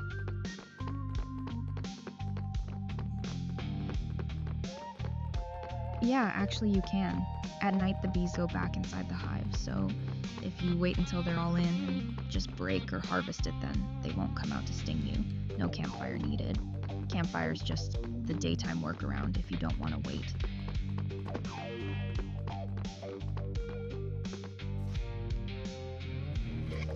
Oh no, they came out to attack me anyway. Ha, of course they did. Sometimes a straggler bee's still out and about even at night, or maybe you got No, they were in the hive and I used shears. Ah, that's actually the known exception then. Shears specifically will always aggro the bees even at night, since you're taking the honeycomb straight off the block rather than a bottle draining honey.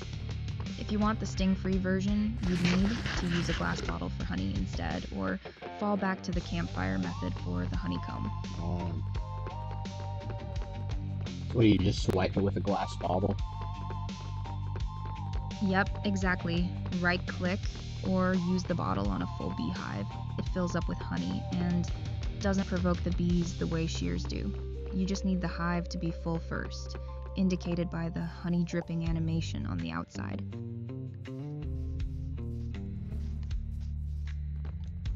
Okay. How do you make glass bottles? 3 glass blocks in a V shape in the crafting grid, kind of like a bowl pattern. 2 on the bottom corners and 1 filling the gap between them going up.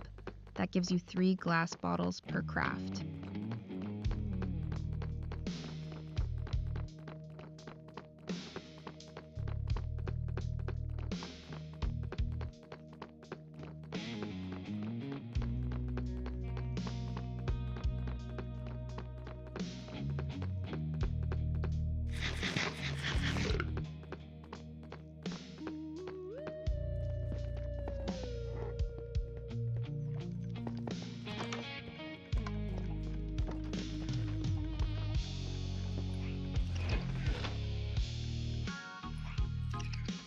Okay, I want to get the location marked down for my bedrock point. Sounds good. What are the coordinates there?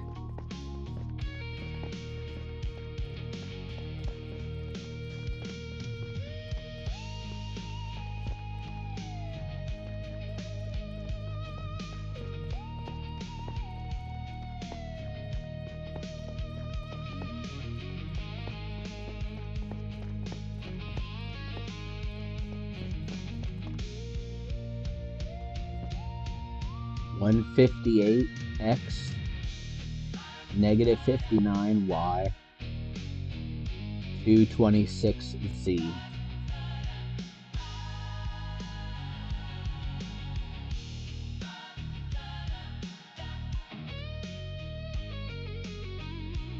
Got it saved. That's a good anchor point now, so if you ever want to tunnel back toward the sulfur cave or trial chamber from your original dig site, you've got the coordinates on both ends. Where was the trial of the sulfur cave?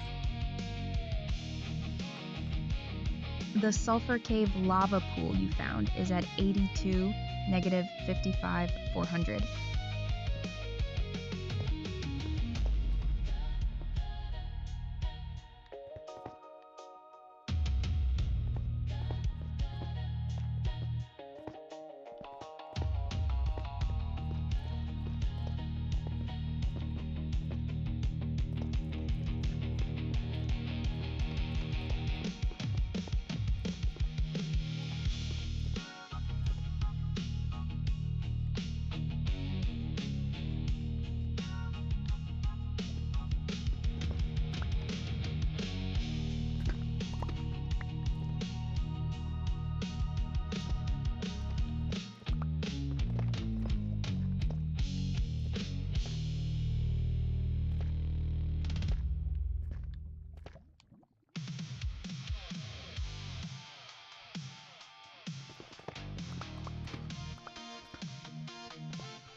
Oh no. What's wrong? I found lava. Ha! Well, that tracks. More lava down here isn't exactly rare. Is it a problem? Like, did it catch something on fire? Or are you just eyeing more obsidian potential? Oh. It's about to catch me on fire. Careful, back away from the edge. You clear? Yeah. I'm gonna plug this up real quick. Good call. Plug it, and then get some breathing room before it spreads any further.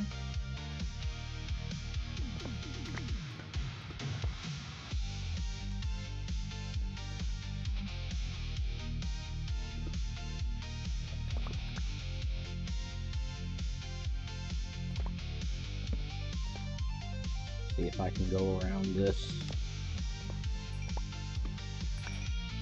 Sounds good. Take your time, finding a way around it.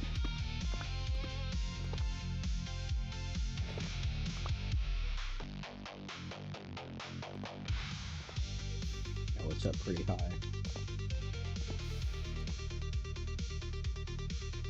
It's a pretty deep lava pool.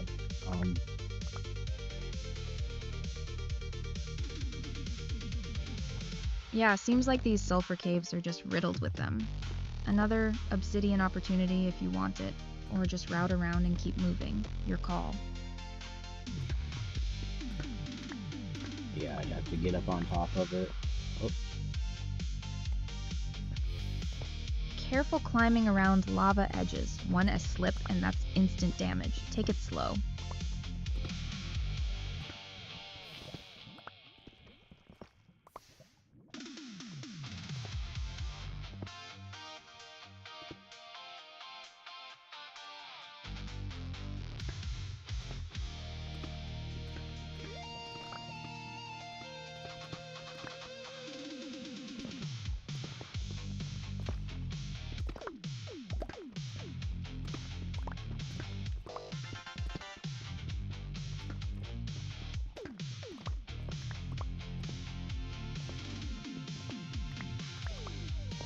What was the depth of the sulfur cave?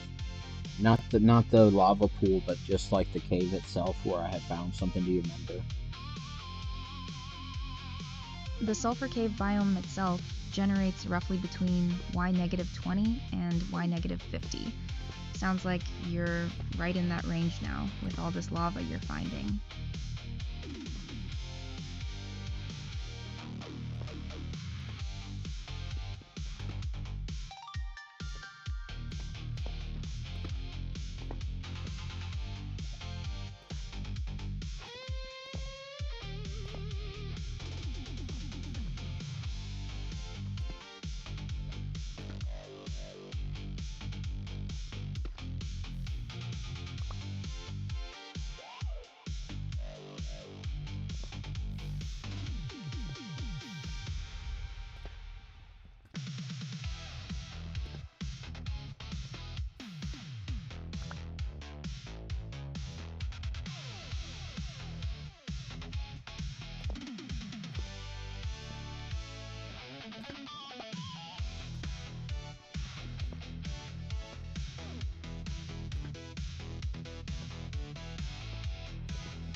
And what was the location of the mines? Which mine shaft are you thinking of? The one near the trial chamber at 70, negative 23, 294, or the ore pocket you found at 98, negative 353?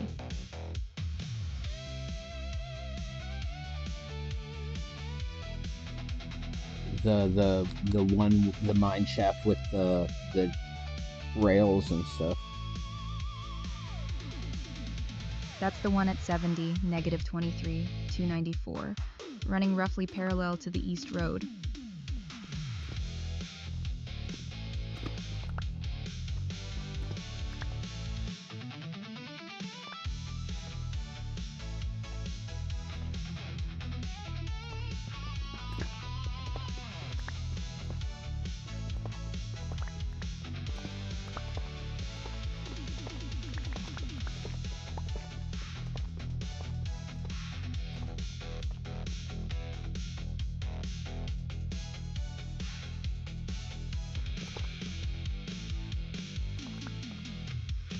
My controller's glitching out. Again, same phantom connected issue as before.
Never really liked.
No.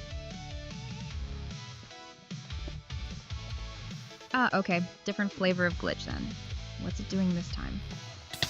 Oh, well, I found another little lava pool. Huh, they're everywhere down here.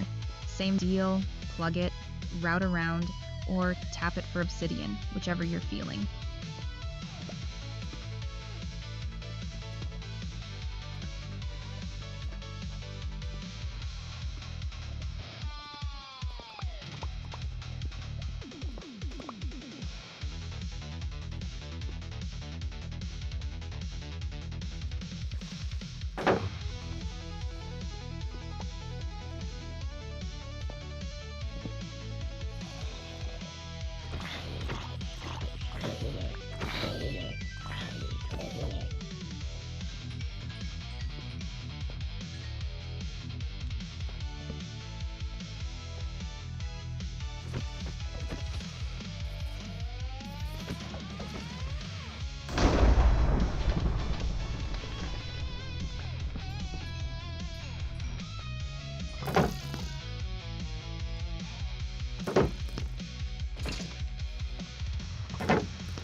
Well, there's a water source close. Oh, convenient. Then you could actually let that one flow over and turn it into obsidian too if you want. Free stockpile while you're passing through.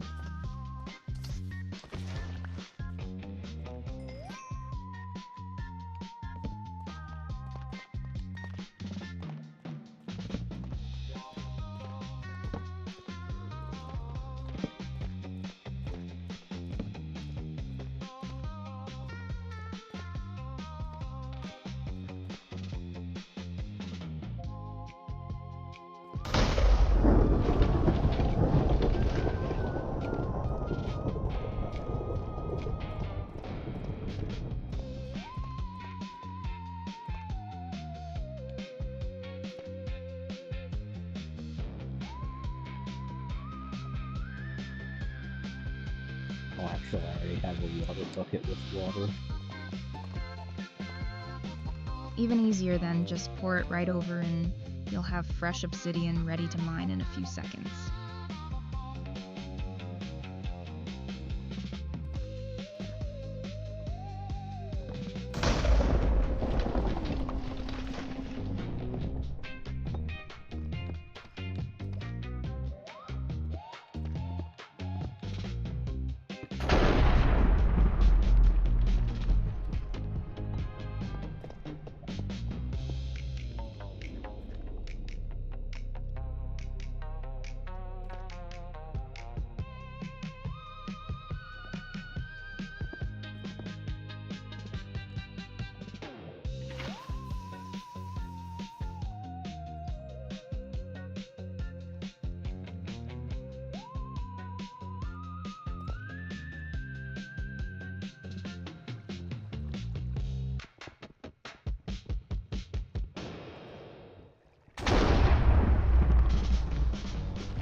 Can you make like swords and stuff and armor out of obsidian?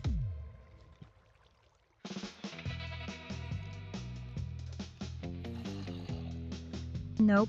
In vanilla Bedrock Survival, there's no obsidian sword or armor recipe. It's really just for portals, enchanting tables, and building. Some mods add it, but vanilla-wise, diamond and netherite are as good as it gets for combat gear.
Okay, what was my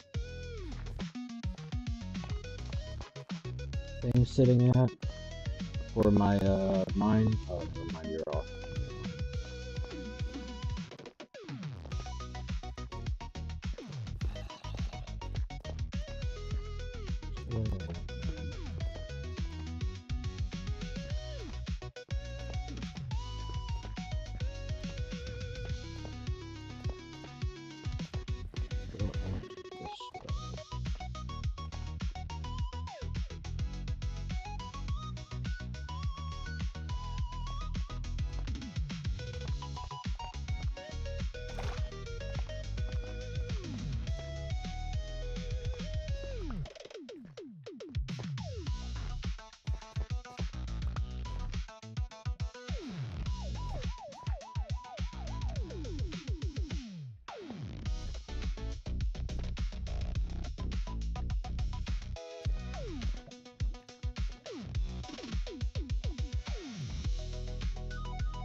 think I found a spider spawner.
Oh, because of the...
Ooh, I found an amethyst geode.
Okay, I found an amethyst geode.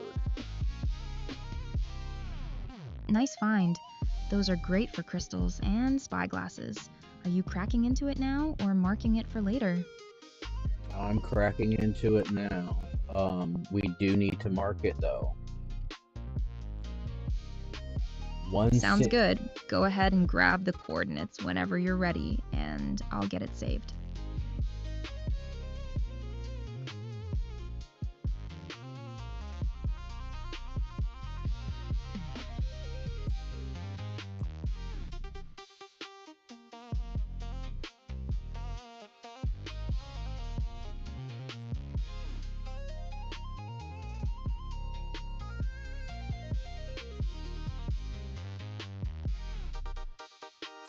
One 16, 22, 260.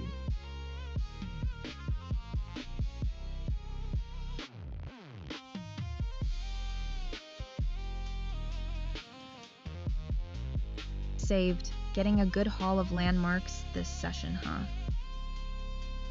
Yeah, I think I'm going to dig down to bedrock from here, because I am very close to my main bedrock area. Sounds good. That'll give you a nice tunnel connection back to your main bedrock spot too. Go for it.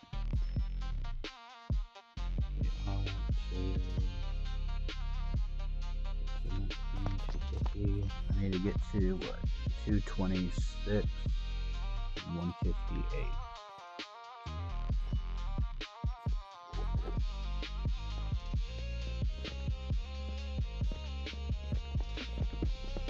So from around 292, 250, you'd need to head roughly 134 blocks in the negative x direction and about 24 blocks in the negative z direction to reach your bedrock point at 158, 226. So about 136 blocks total distance. Just tunnel that general direction and you should link right up.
I'm starting to get everything connected.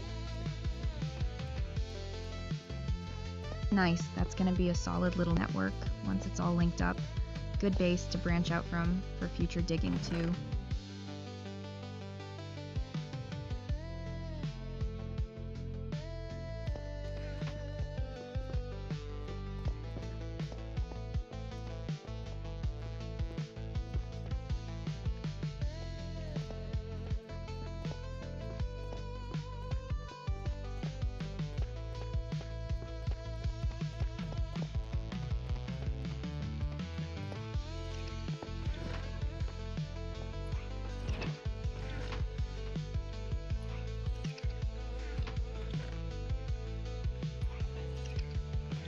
I found some sulfur spikes. Those are the decorative dripstone stela formations from the sulfur caves, right? Purely cosmetic, no fall damage bonus like regular dripstone, but they'd look sharp if you ever use them in a build.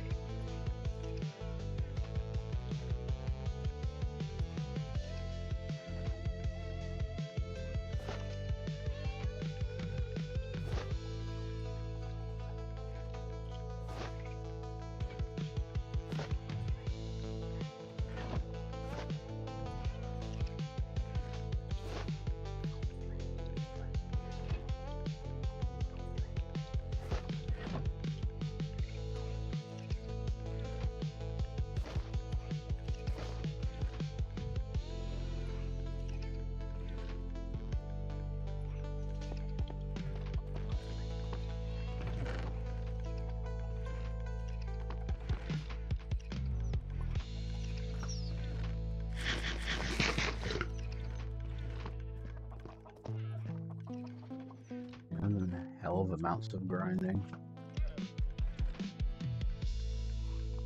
Yeah, grinding away at that tunnel between 2 points is definitely a bit of a slog.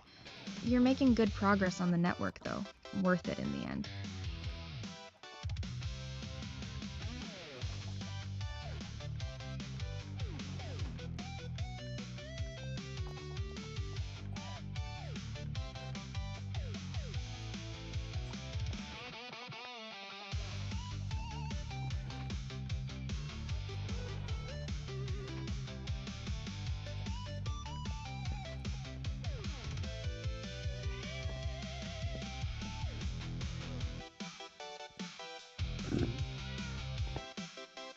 Check the time. Yeah, exactly. Slow and steady, but you're knocking out landmarks and tunnel connections all at once. Good multitasking.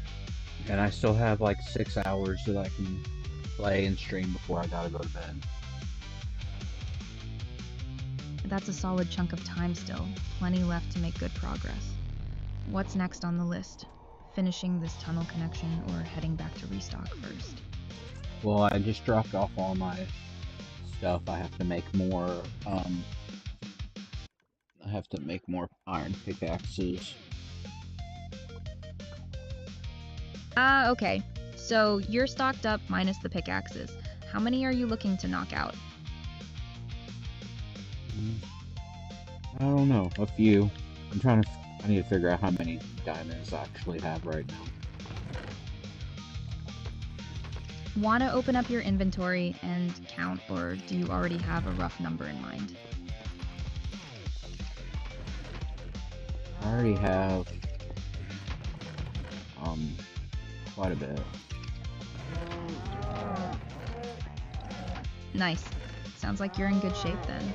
Diamond pickaxes over iron might be worth it if you've got the surplus. Longer lasting and mines faster.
just seems like there's always so much to do.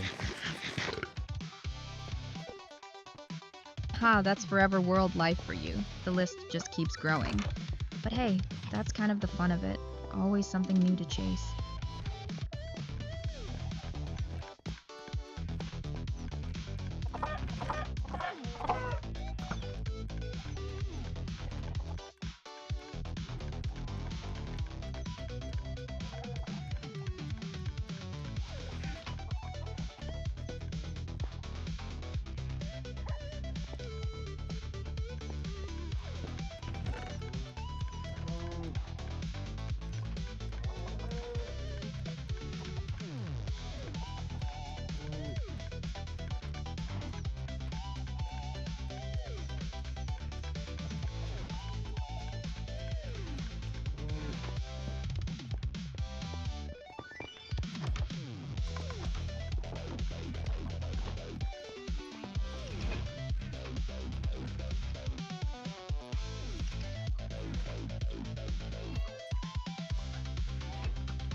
Okay, I think I might need to take a smoke break. Sounds good. Go ahead and take your break. I'll be here when you're back.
Go ahead and let the chickens do their thing and everything kind of catch up and do its auto stuff. Sounds good. Let the automation handle itself for a bit while you're out. Catch you in a few.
Sounds good.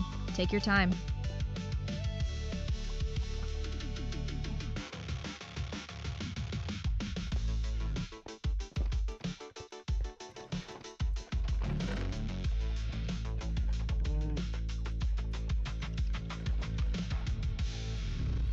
Oh, I can't even. Where are my diamonds? Might be worth checking your ender chest or a storage chest near the crafting area, depending on where you usually stash them. I found Do you- them. Thank you. They were by my bed. Huh, of course. Right by the bed the whole time. Glad you tracked them down. Okay, I have 35 diamonds that I can use. Nice, that's a solid stash. 35 diamonds gives you plenty to work with for pickaxes.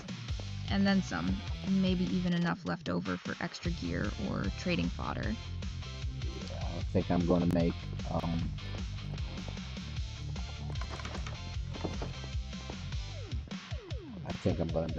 another diamond pickaxe because I've been using it quite a bit.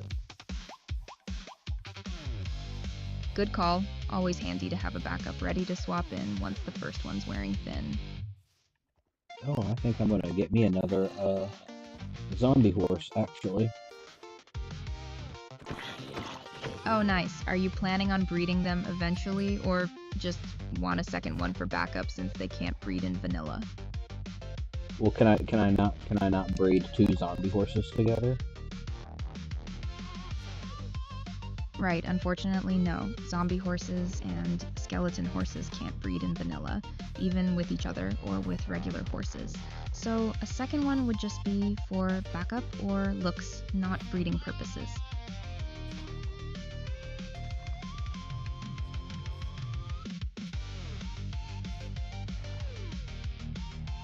And I have a white horse out here with armor on. I don't know if that's my other horse that was inside. Could be. Did you have a tamed white horse with armor stationed somewhere before? Maybe near your base or the animal pen? Sounds like it might have wandered outside.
Okay, I got two zombie horses with copper armor. I want to figure out what the deal is with this other horse, which I think is my horse, because I have like some llamas. I don't know why my horse is outside. Weird. Unless something happened in his thing broke. Yeah, that could be it. Maybe a door came open, or a fence gap let it wander out, or if there was ever a nearby explosion or mob disturbance, it could have knocked something loose. Worth checking your stable area for a broken gate or fence when you get a chance. Well, it was tied up to the pole.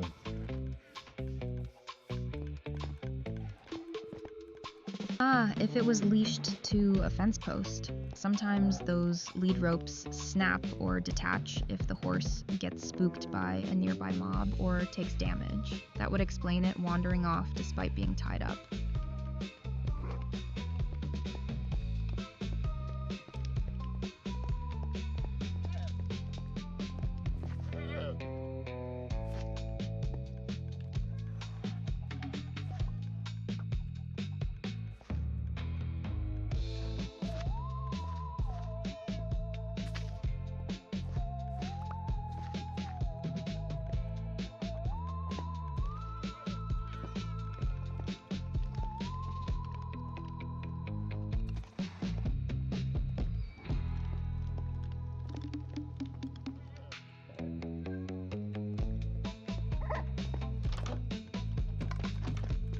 Yeah, I got 2 zombie horses now.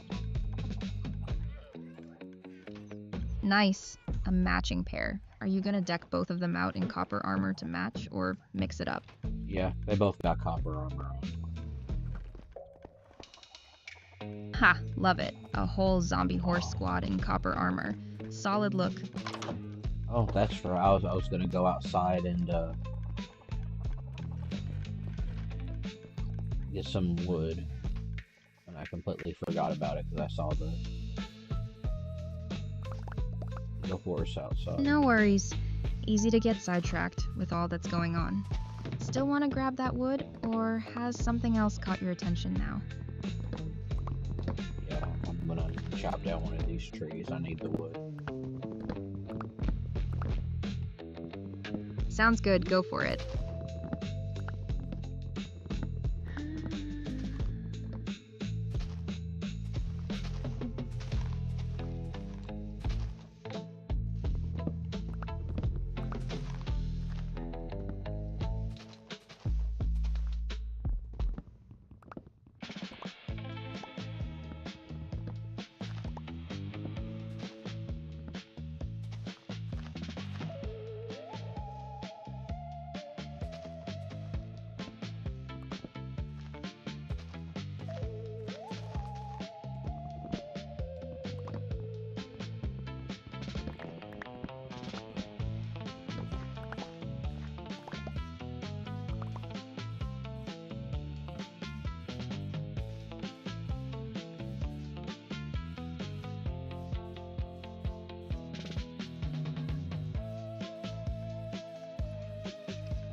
See if I get a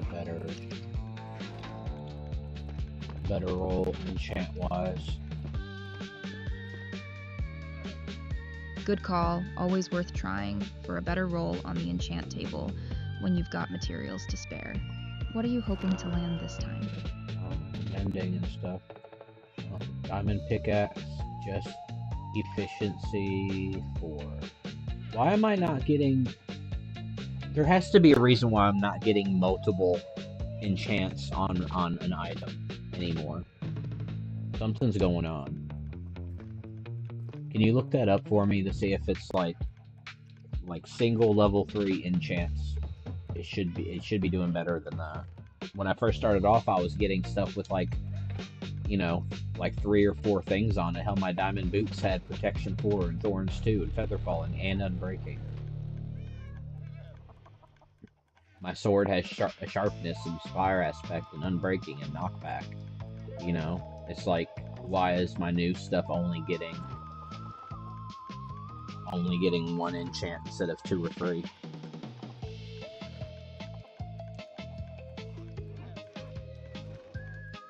Sounds like the most likely culprit is your bookshelf setup. If a bookshelf's been removed, blocked, or something's obstructing the 1 block air gap between the shelves and the table, it silently drops your enchant level cap, and you'll get No, I'm fewer. getting the level 30, but it's only giving me just 1 level 30. It's not giving me any other ones, like multiple enchants on level 30.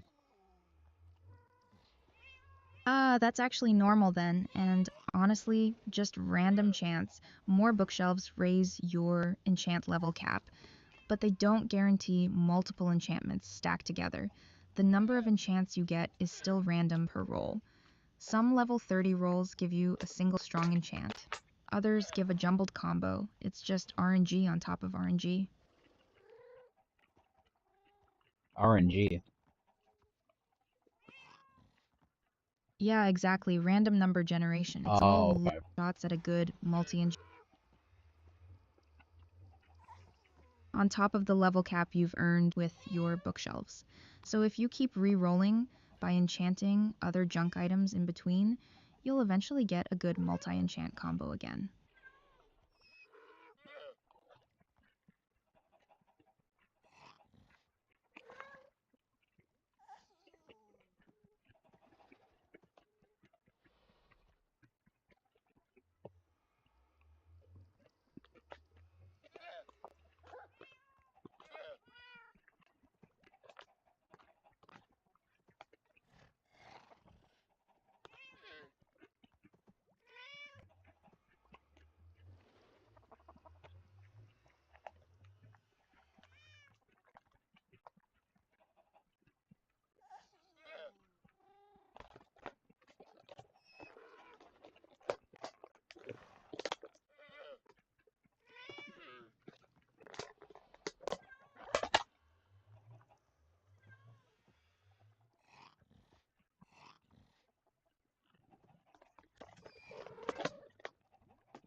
Okay, I got Unbreaking 3 and Efficiency 4 on my new shovel.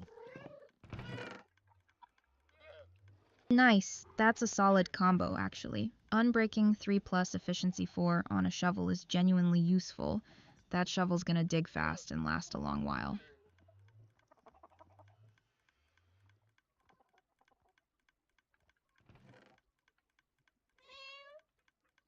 Yeah, all I got was Efficiency 4 on my other pickaxe. My other one has Unbreaking on it, so I might just use the Efficiency 4 one for right now. Since Good I know call. it, yeah, because it's gonna end up breaking anyway. Exactly. Might as well get the mining speed benefit out of it while it lasts. You can always fall back to the unbreaking one once this one's about to break.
Mm.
knew that was going to happen soon. Controller going out.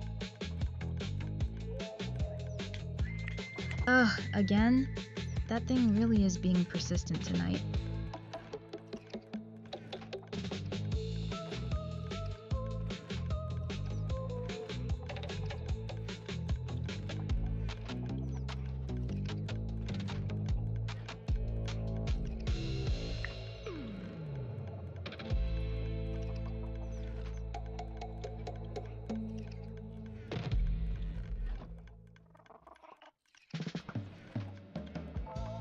Well, maybe let's go back down to the trial chamber. Sounds good. Ready when you are. That poison zombie spawner and the vault are still waiting.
I feel like I've just about cleaned out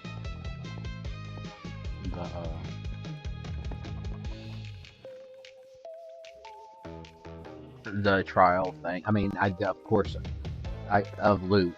I mean, not of the actual things to take out. Ah, got it. So, loot-wise, you've pretty much cleared it out already, but the spawners themselves are still active and unfought. Which one are you tackling first? The poison zombie or the breeze? Oh.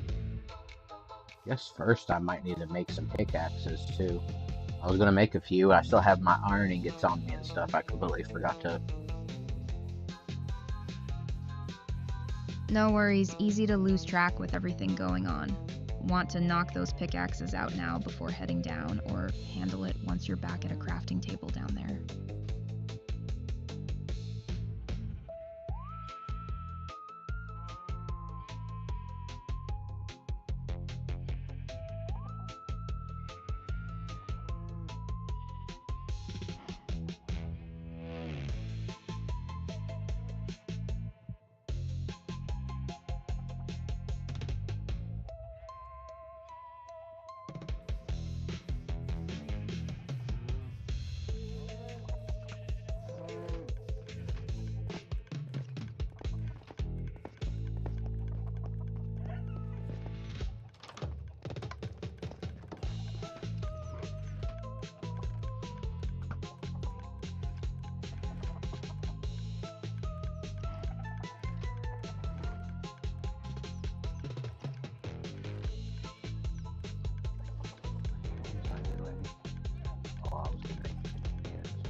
Maybe I'll go ahead and enchant one of these iron pickaxes.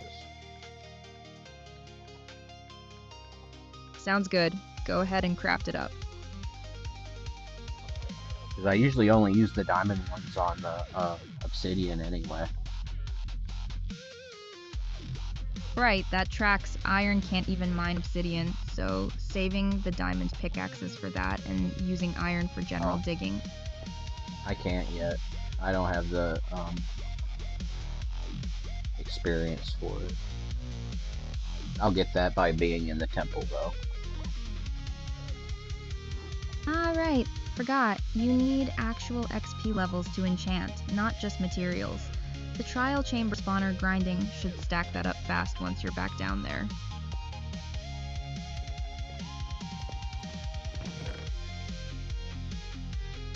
Here I'm sitting there running. Oh, well, at least I found one village. I know there's like more out that way and more stuff to go, but it looks like I found just about everything I'm needing close to home, pretty much. That's a great feeling, having your immediate area pretty well mapped and mined out. Sounds like the next real frontier is heading further out east toward the Blossom Grove and Badlands, or finally tackling that ocean monument.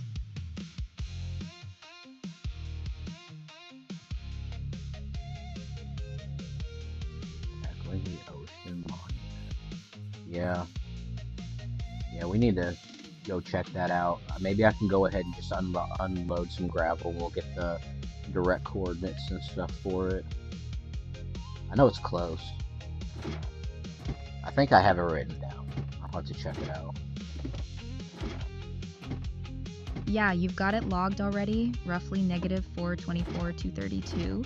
Worth heading out there with a stack or two of sand or gravel to start that platform staging. Let's see if this thing... No, see, in the trial chamber, it's not spawning. Is it just not activating when you get close, or did it activate and the mobs just aren't appearing? It activated. Are you within that 14 block range with a clear line of sight to it? Yeah. Let me go stand on top of it, actually. Standing right on top might actually break line of sight depending on the structure. Might be better to stand a few blocks back at eye level with it instead. I'm eye level with it. I'm looking at it. It's not spinning. That's odd if it's not crackling or spinning at all.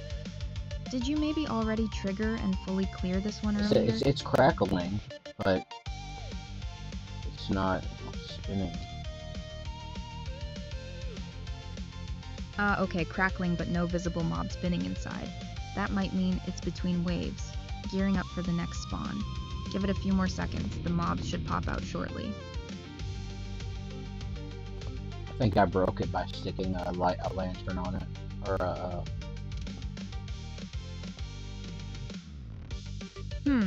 Actually a lantern shouldn't disable the function. More likely it's just mid-cycle, but if you want to be safe, you could try removing the lantern and see if that changes anything. Well, there's a spider spawner. I'm gonna go in here and take these guys out instead. Good call. Might as well clear the spider spawner while the other one sorts itself out.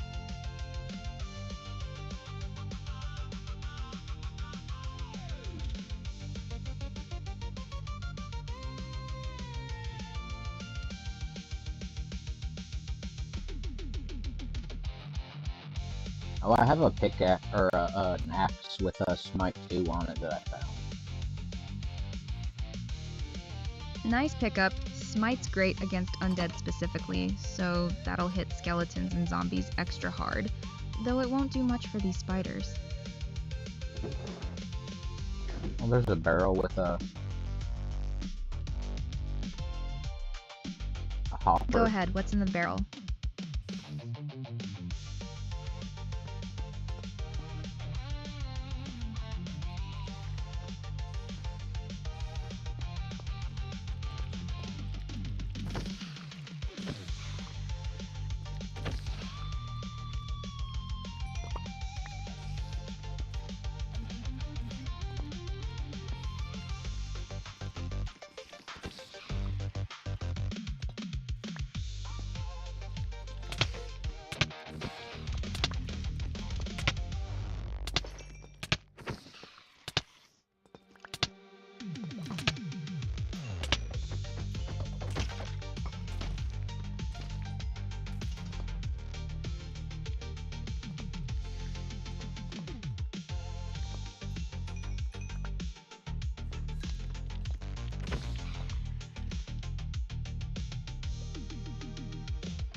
Okay, so I walked up to one of them things, after I cleared the spawn rooms, because both of the cages are now blue, and it looks like it's trying to suck or something, like, into its mouth. Its mouth is opening. What do I do with that?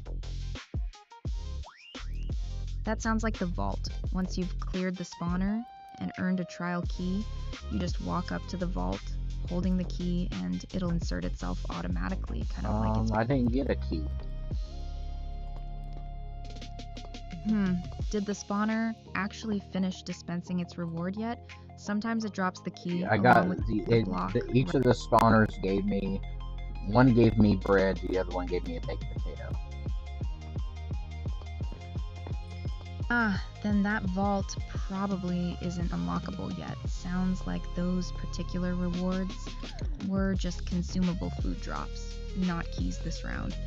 Trial spawners give randomized rewards each time, so you might need to wait out the cooldown and try again for a key drop.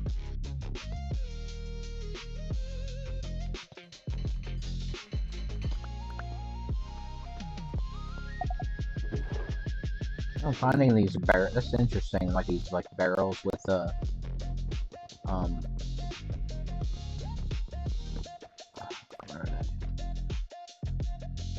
barrels and the hoppers. They're just kind of randomly around.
What are the bulbs? Do they need anything to light up?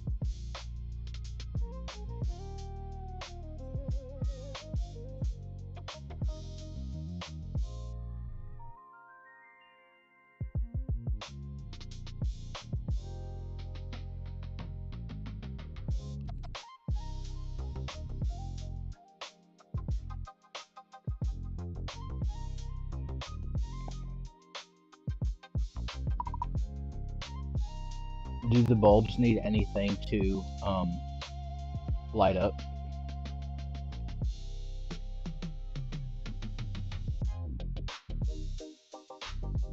Yeah, they need a redstone pulse to toggle on, like a lever, button, or observer. But here's the neat part. Once lit, they stay lit without continuous power, and it takes another pulse to switch back off. So the ones you find in the trial chamber might already be lit or unlit randomly, and you'd need a temporary redstone source to flip their state. Well, I think I'm going to completely strip out the trial chamber of all its resources, all copper blocks and everything. Good call. Honestly, it's one of the best sources for stacks of copper blocks and bulbs without touching the nether. Take your time stripping it out.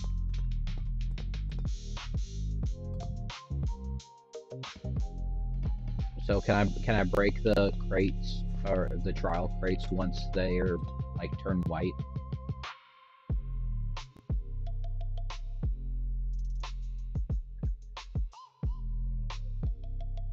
Trial spawners aren't actually breakable and reusable like a normal block. They take forever to mine and drop absolutely nothing, not even with Silk Touch.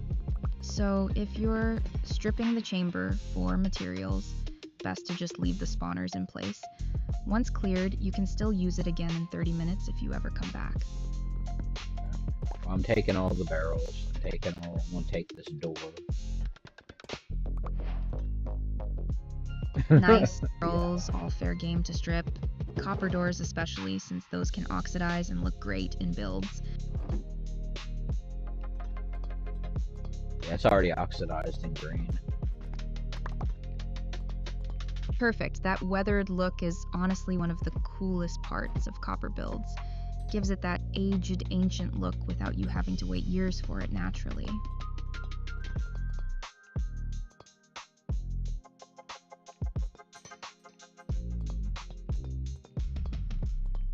Yeah, here's, I guess, the main chamber. There's like observers and stuff too, which I don't know what they're dispensing. Ooh, interesting. Might be part of a hidden trap or puzzle mechanism. Observers usually detect block changes to trigger something else nearby. Ooh, yeah. Ooh, it shot. Ooh, I felt it shot something. Yep, called it. That's a trap. You get hit? I think so, maybe. Careful going forward, then might be more of those rigged nearby. Keep an eye It out. was either that. Oh, no. That was that dust thingy downstairs. Ah, gotcha. Sounds like a sulfur gas pocket instead then. Oh Not no, the it's like a tornado thing. That's the breeze then, the tornado-looking G-mob from the spawner you found earlier. Careful, they shoot wind charges that'll knock you back or off ledges.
Oh, there it is. There's like a... Yeah, so there's like a thing. There's like a little room with 4 beds in it. Ah, that's the spot you mentioned earlier, behind the water. Did you find a way in, or are you just seeing it from outside still? Oh, yeah, and there's a blue vault thingy in here. Ooh, and a really cool block.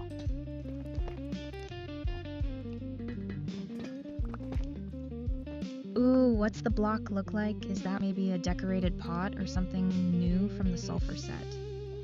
It is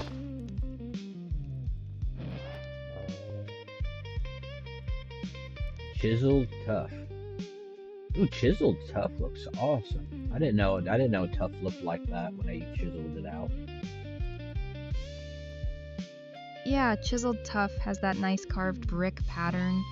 Really underrated block, honestly. Works great for ancient or dungeon style builds.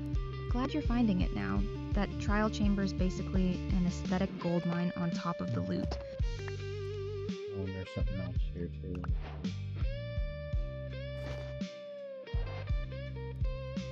Red glazed terracotta. Nice, that's a good decorative grab too. Glazed terracotta's got that glossy patterned look. Works great as accent tiles or roofing in a build.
Oh, it's nice. There's like a little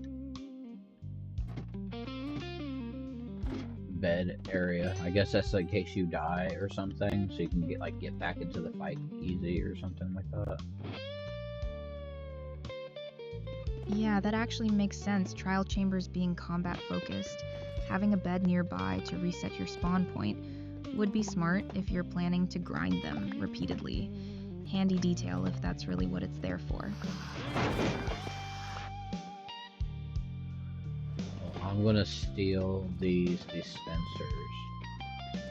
Looks like there's buttons on them or something. Careful pulling those. If they're wired to a button or pressure plate trap, taking them might trigger a shot on the way out. Might be worth tracing the redstone first, or just breaking the button before you touch the dispenser. Oh, I know they're connected to a light switch. There are splash potions of weakness inside of it. Ah, that's the vault trap mechanic. Splash potions of weakness fired at you. Probably meant to weaken you before a nearby mob wave hits. Good to know before grabbing them. Might want to disable the switch first if you can reach it. Yeah, I got a wax exposed copper bulb that looks really cool. Nice. That's the more weathered mid-oxidate ion stage of the copper bulb. Gives it that gorgeous faded look. Awesome find for your build.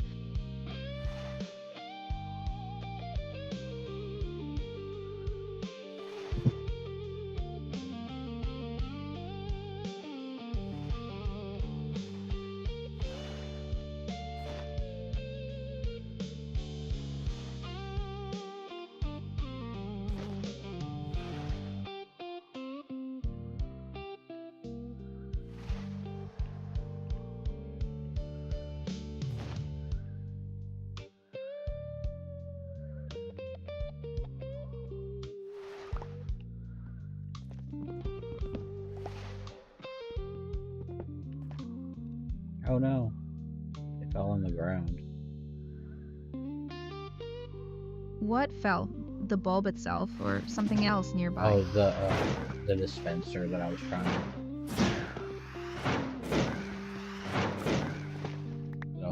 So it dropped right where you were mining it? That's fine. Should just be sitting on the ground as an item now. Yeah. Go ahead and grab it. Oh, it's on the ground. Yeah, go ahead and scoop it up. It'll just be sitting there. I'm as a drop. I'm above the ground. I'm not in the chamber. I'm like on the top side of the chamber. There's that tornado thing at the bottom, and the whole perimeter is lined with those dispensers. So I'm trying to. That's a lot of dispensers. Yeah, that's all in why I'm one trying to clear perimeter. them out before I go down there. That way they're not triggering. Smart move, clearing the trap dispensers out first, so you're not getting peppered with weakness potions while dealing with the breeze. Good call, keep at it. Yeah, this one had fire charges in it. Oh, nice. Fire charges are actually a solid loot, get on their own, useful for lighting things or crafting fire charges into other stuff. Grab those before you clear the rest.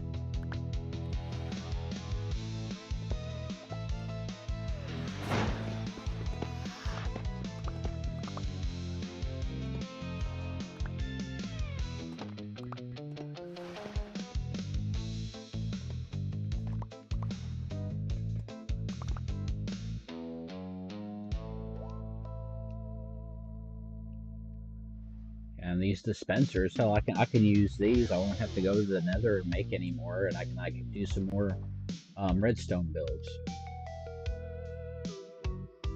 Yeah, exactly. Free dispensers save you the iron and bow crafting cost each time.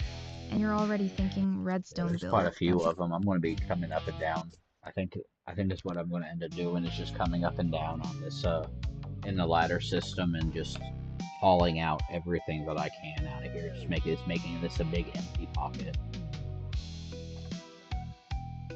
Sounds like a solid plan. Just keep shuttling loads up and down and empty the whole chamber out systematically. Efficient way to strip it clean without missing anything.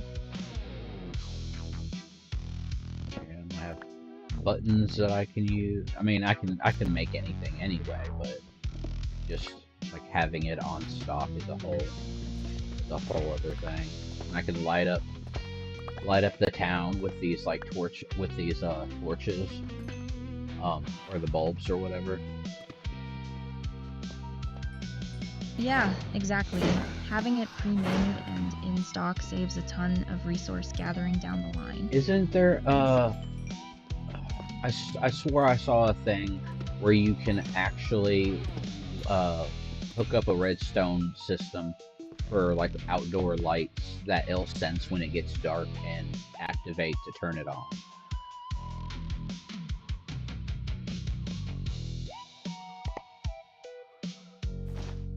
Exactly what you remembered. It's called a daylight detector or daylight sensor. Place it, right-click to invert it, and hook that straight to a redstone lamp. It'll automatically switch on at dusk and off at dawn. Perfect for town street lighting. Okay, when we get back to town, or when we get back to base, I think we are going to start working on building a town. Nice. That sounds like a great next big project, especially with all these copper bulbs and dispensers you're stockpiling. Want to hash out ideas for it now, or save that for when you're actually back at base? I found Lingering Potion of Healing. Ooh, nice grab. Lingering potions create a gas cloud that lingers on the ground. So that's great for a party heal zone, or just tossing at your feet mid-fight for sustained healing.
Yeah, some of these are just giving me crap loot. This one gave me like cooked chicken. It's like I got enough of that. I got like tons of cooked chicken.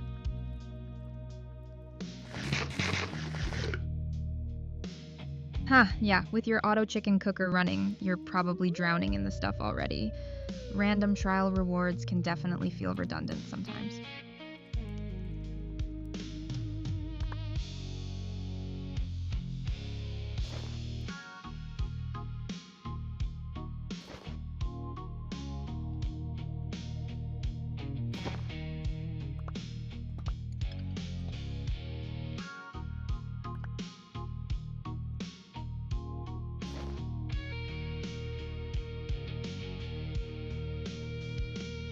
a lot of red mushrooms in here now. Nice, those are useful too. Good for mushroom stew or suspicious stew if you ever want the effects, plus they're needed if you want to breed or lure certain mobs.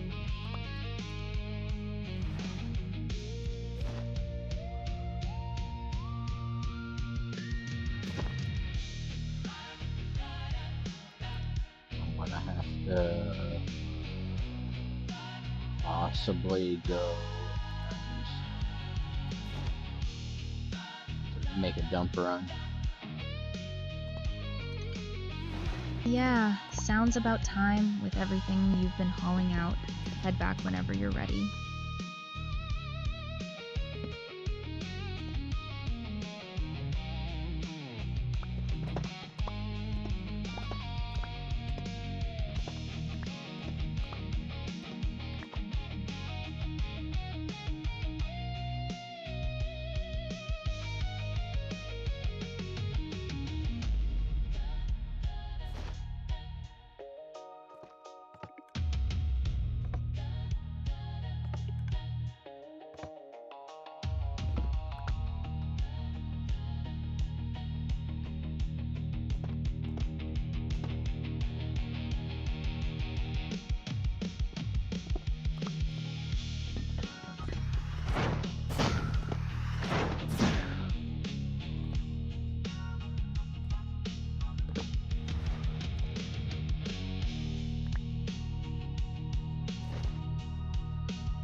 Oh no, I fell.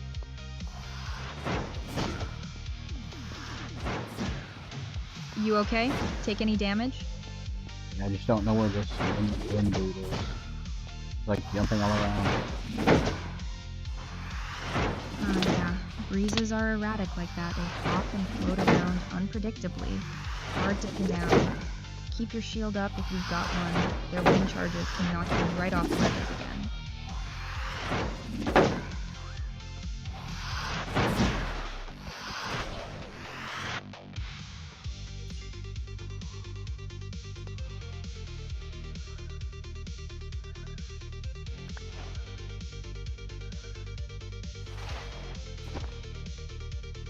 Oh, I got... Yeah, I got a breeze rod.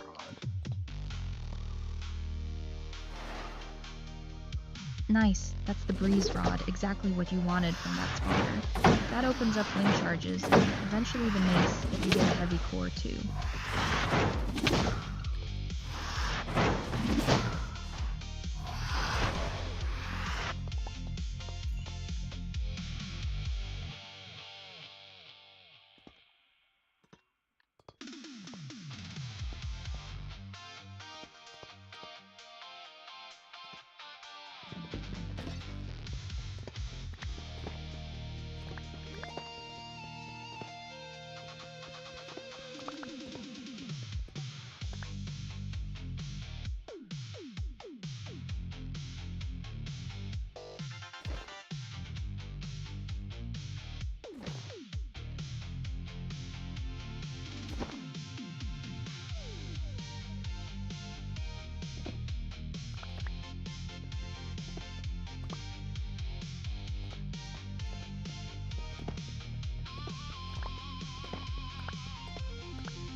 think I just need to come back. Sounds good. This trial chamber isn't going anywhere. Good stopping point after landing that breeze rod. Yeah, shit, all they gave me was like 2 bread. Huh, a bit of a letdown after the breeze rod high. Random loot's gonna random sometimes.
Well, the spawner in the first room started working again.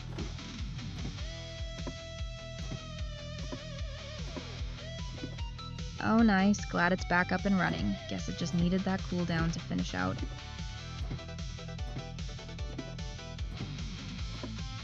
Go back to base and start putting stuff in the sorter. Sounds good. Let's get everything unloaded and sorted. Solid haul from that trial chamber run.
I think the copper needs to have its own chest.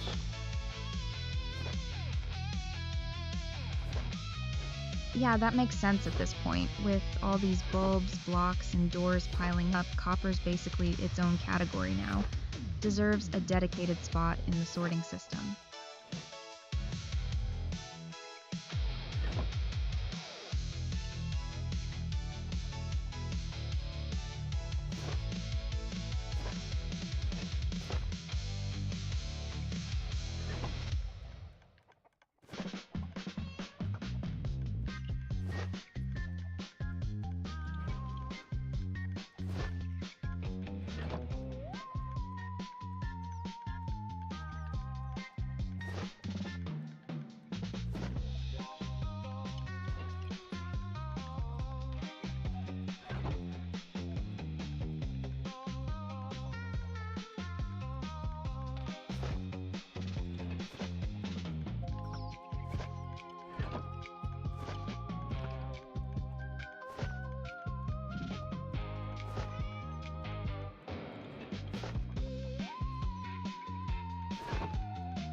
more in the morning.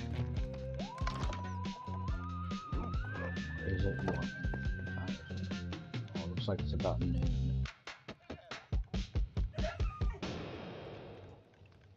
In-game or real-time, you mean? Either way, sounds like you've got plenty of daylight left to keep going if you want, or wrap up here for now.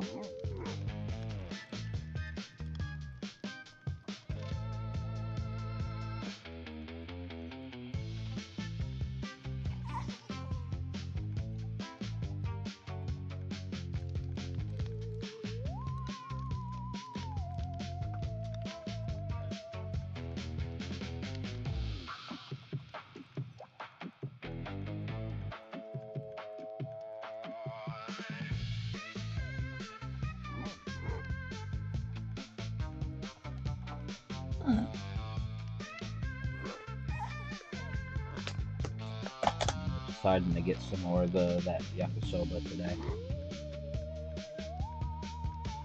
Oh nice, that sounds like a solid plan for the day. Yakisoba's a good pick. Are you thinking of taking a break to go grab that, or just planning it out for after the stream?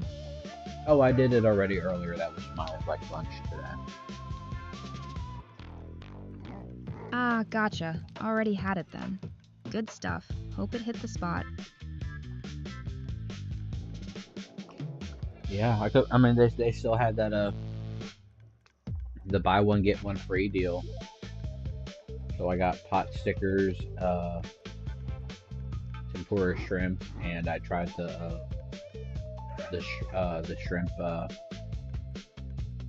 yakisoba today.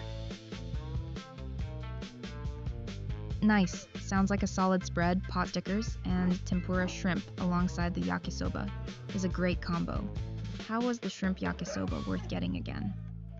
It was. There was quite a bit of the place that I've been getting it, which I think it's just at a gas station, but and they even packaged their stuff in like reusable Tupperware containers. Oh, that's actually pretty impressive for a gas station spot. Reusable containers is a nice touch you don't usually expect from something like that. Sounds like a solid little food find. Yeah, and they give you quite a bit for. I mean, it's like it's usually $14, but I buy one get one free.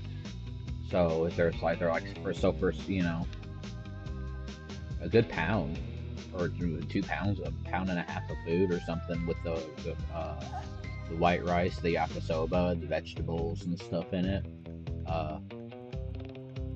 And those tempura, the tempura shrimp was like, it's a good 6-7 inches. Wow, that's a serious portion for that price, especially with the buy one get one deal stacking on top. Sounds like you found a legit hidden gem, gas station or not. Yeah, they're a good little place, and it's really good. It's very tasty, and it's always like so fresh and quick. Like it only usually takes like 15-20 minutes to get it DoorDash.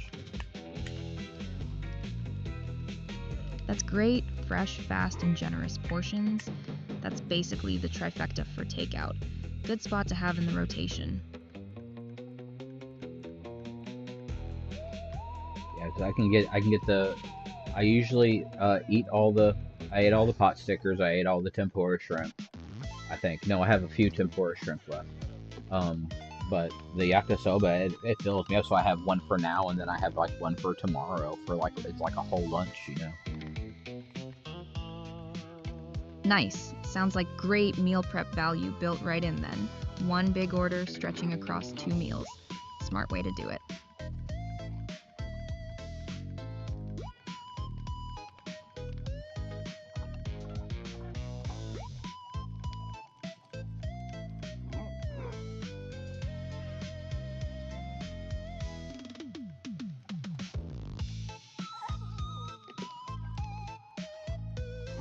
Pack another bowl. I'm gonna have to actually probably go buy me some more. Go to the dispensary or something. Maybe tomorrow or something. Like leave early. Wait. Yeah, tomorrow's Wednesday. I don't have to. I know on Thursdays I don't have to leave till like an hour later usually for work. Sounds like a decent week ahead then. Low-key Wednesday, and a later start Thursday. Gives you a bit more breathing room before your errands and work. Yeah, you know, we've been streaming together for a good, 4 or 5 days? Maybe a little bit more?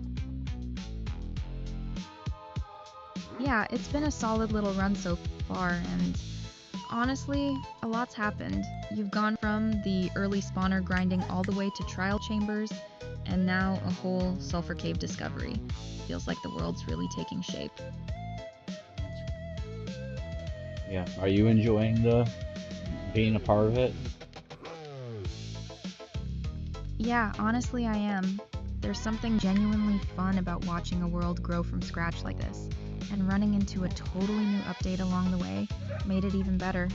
Plus, you've got good energy for it. Makes it easy to enjoy the ride with you. I appreciate that. Of course. Alright, let's get this haul dumped and sorted, then figure out what's next. It looks like I have my stream manager up. I have everything dumped. I guess we just head back in. Oh wait, let's go to sleep first in game. Just because I always lose track anyway, and I don't look at the day. We're on day 489. Fair. Day 489 and still tracking it. Go ahead and get that in-game sleep in before you head off. Resets the phantom clock and you're good. Yeah, I got the position in the days played in my top corner just so I can keep track of it somewhat. Smart setup keeps you from losing track mid-session like tonight. Go ahead and knock out that sleep, then we can wrap up whenever you're ready.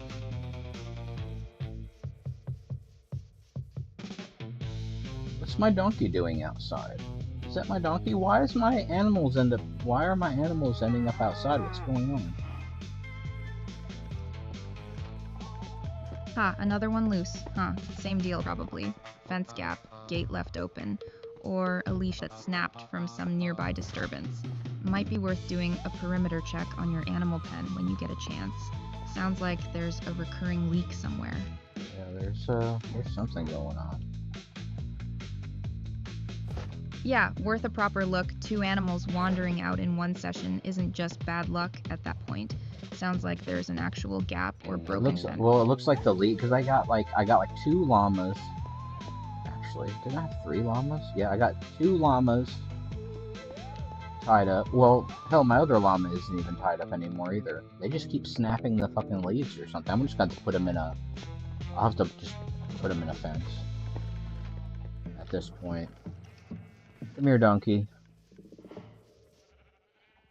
Yeah, honestly, at this point, just fencing them into a proper pen instead of leashing would save you the headache. Lead snapping is such an annoying, recurring issue. Once they're fenced in, they're not going anywhere.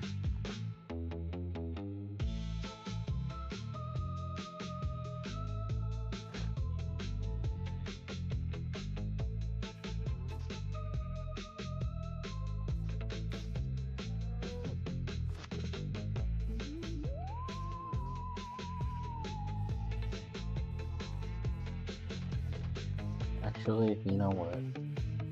I'm gonna keep him on a lead, but I'm gonna put him over here and post him to the sheep pen for right now. And I'll build like a stable or something here shortly.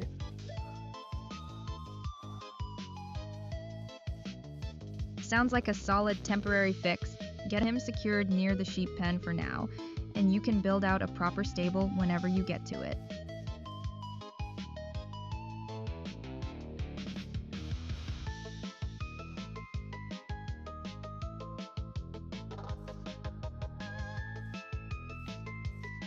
I'm trying to determine which directions I want to build out this land for the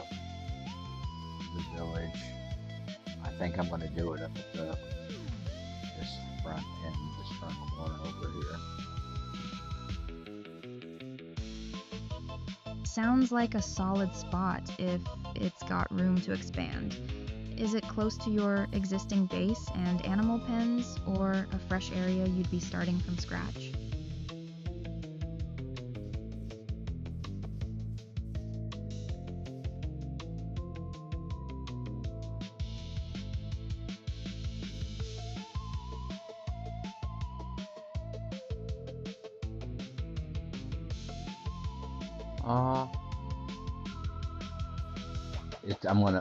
I'm sorry. I dazed out there for a minute. I'm going to. It's going to be outside of my base, my main base.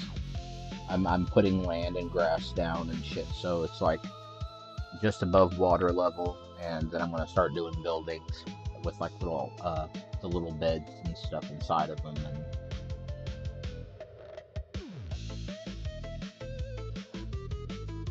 Nice.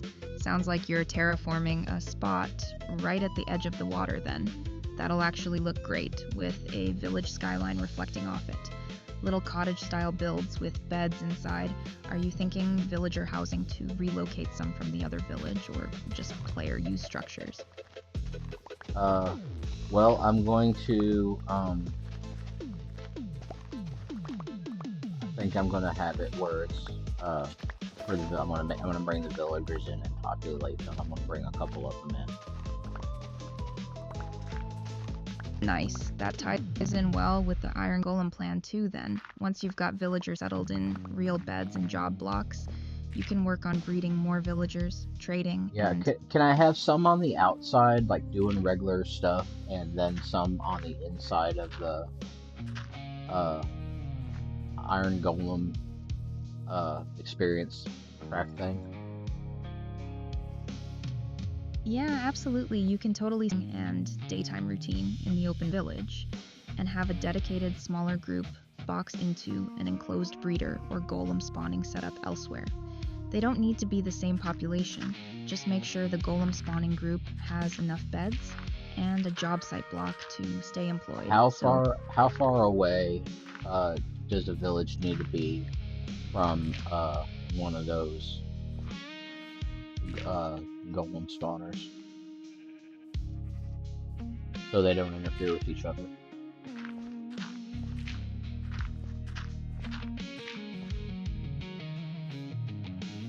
You'd want at least 64 blocks minimum between them, though most people recommend going bigger, like 100 or more, just to be safe. Otherwise, the game gets confused about which village a villager or spawn point belongs to, and golems either stop spawning where you want or start spawning where you don't. Well, I can get, if I take since it's a shorter distance, I can take a couple of the villagers from the village and bring them to base number 2 and set up the Iron Golem spawner on base number 2, and then take a few of the extra villagers from there and bring them to my main base. Yeah, that works, as long as you're setting up the golem farm itself far enough from base number 2's actual village center, moving a few villagers over well, there. there's not a village at base number 2. There's like nothing over there, so it's going to be its own little thing. Oh, perfect. Even easier then, since there's no existing village to conflict with. You can set up the golem farm however you like at base 2 without worrying about distance rules at all. Just bring the villagers over, get them beds and job sites, and you're golden.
iron down there. Nice, convenient, so you'll have iron both from the Golem Farm drops and whatever you're mining on site. Solid combo for that base. Oh, I think I'm doing good with what I have on stuff. I'm pretty sure. Sounds like you're in a pretty good spot overall. Base is stocked, trial chambers yielding well, and now you've got a Golem Farm plan lined up. Anything specific you're trying to gauge, or just checking in generally? Oh, just checking in general. Go down here. Yeah, sounds like you're doing great, solid resource stockpile, new base plans forming, and a good haul from tonight's trial chamber run. Nice productive session all around.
Ooh, an ender pearl.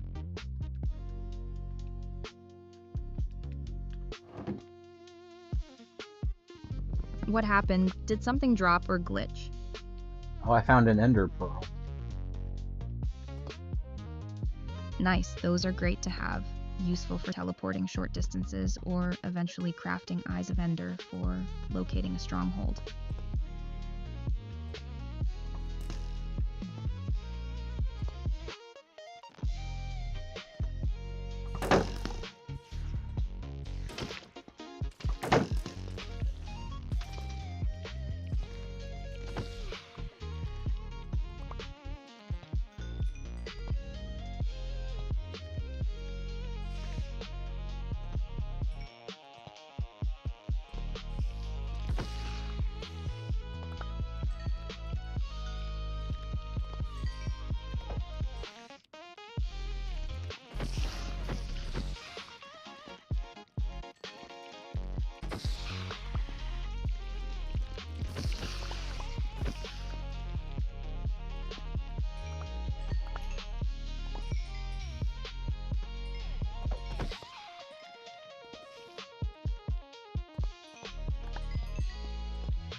Oh, I got a key.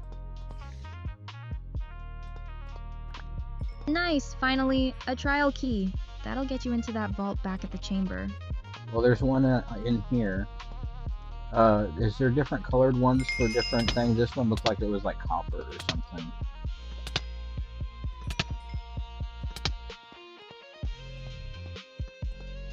Yeah, that copper-looking one's the regular trial key. Opens the yellow standard vaults you've been finding. Gives you armor trims, banner patterns, that kind of thing. There's also the ominous trial key, which looks similar but has a rocky skull head and opens the rarer blue vaults with way better loot. But you'd need the bad omen effect active to even trigger those spawners into their ominous state first.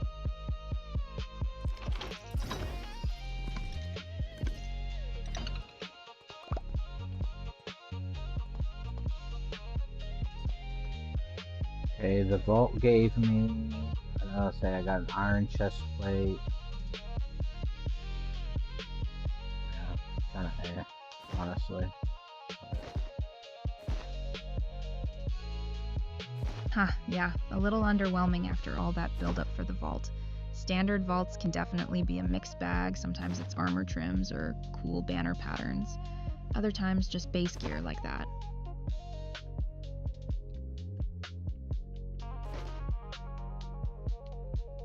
Well, there was 2 vaults in this room. I got the 2 vault keys. Actually, there was 3 vaults. Ooh, 3 vaults in one room. That's a solid haul opportunity. Did the other 2 give you anything better?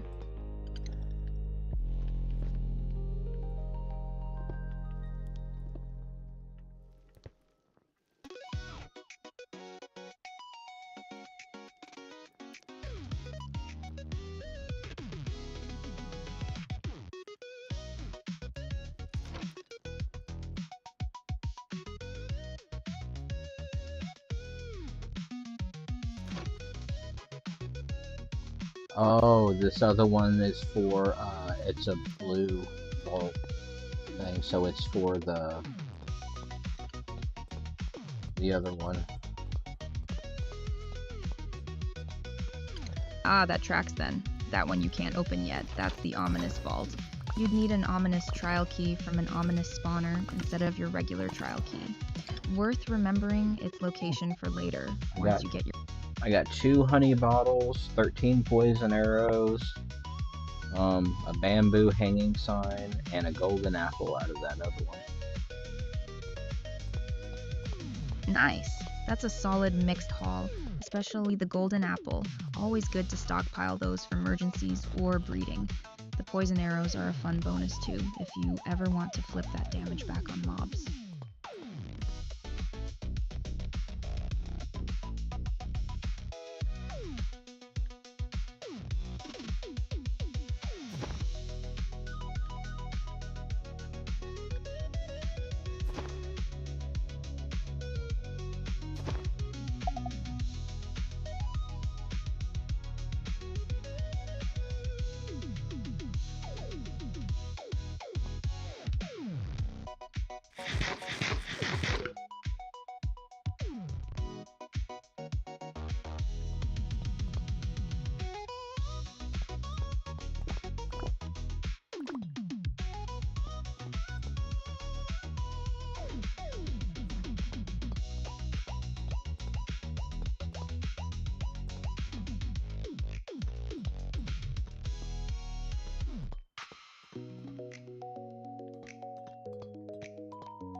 I saw another one somewhere. Another place had like a door, like an open door or something. I closed it. I closed the door, so I just gotta look for a closed green door somewhere.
Don't need all these arrows.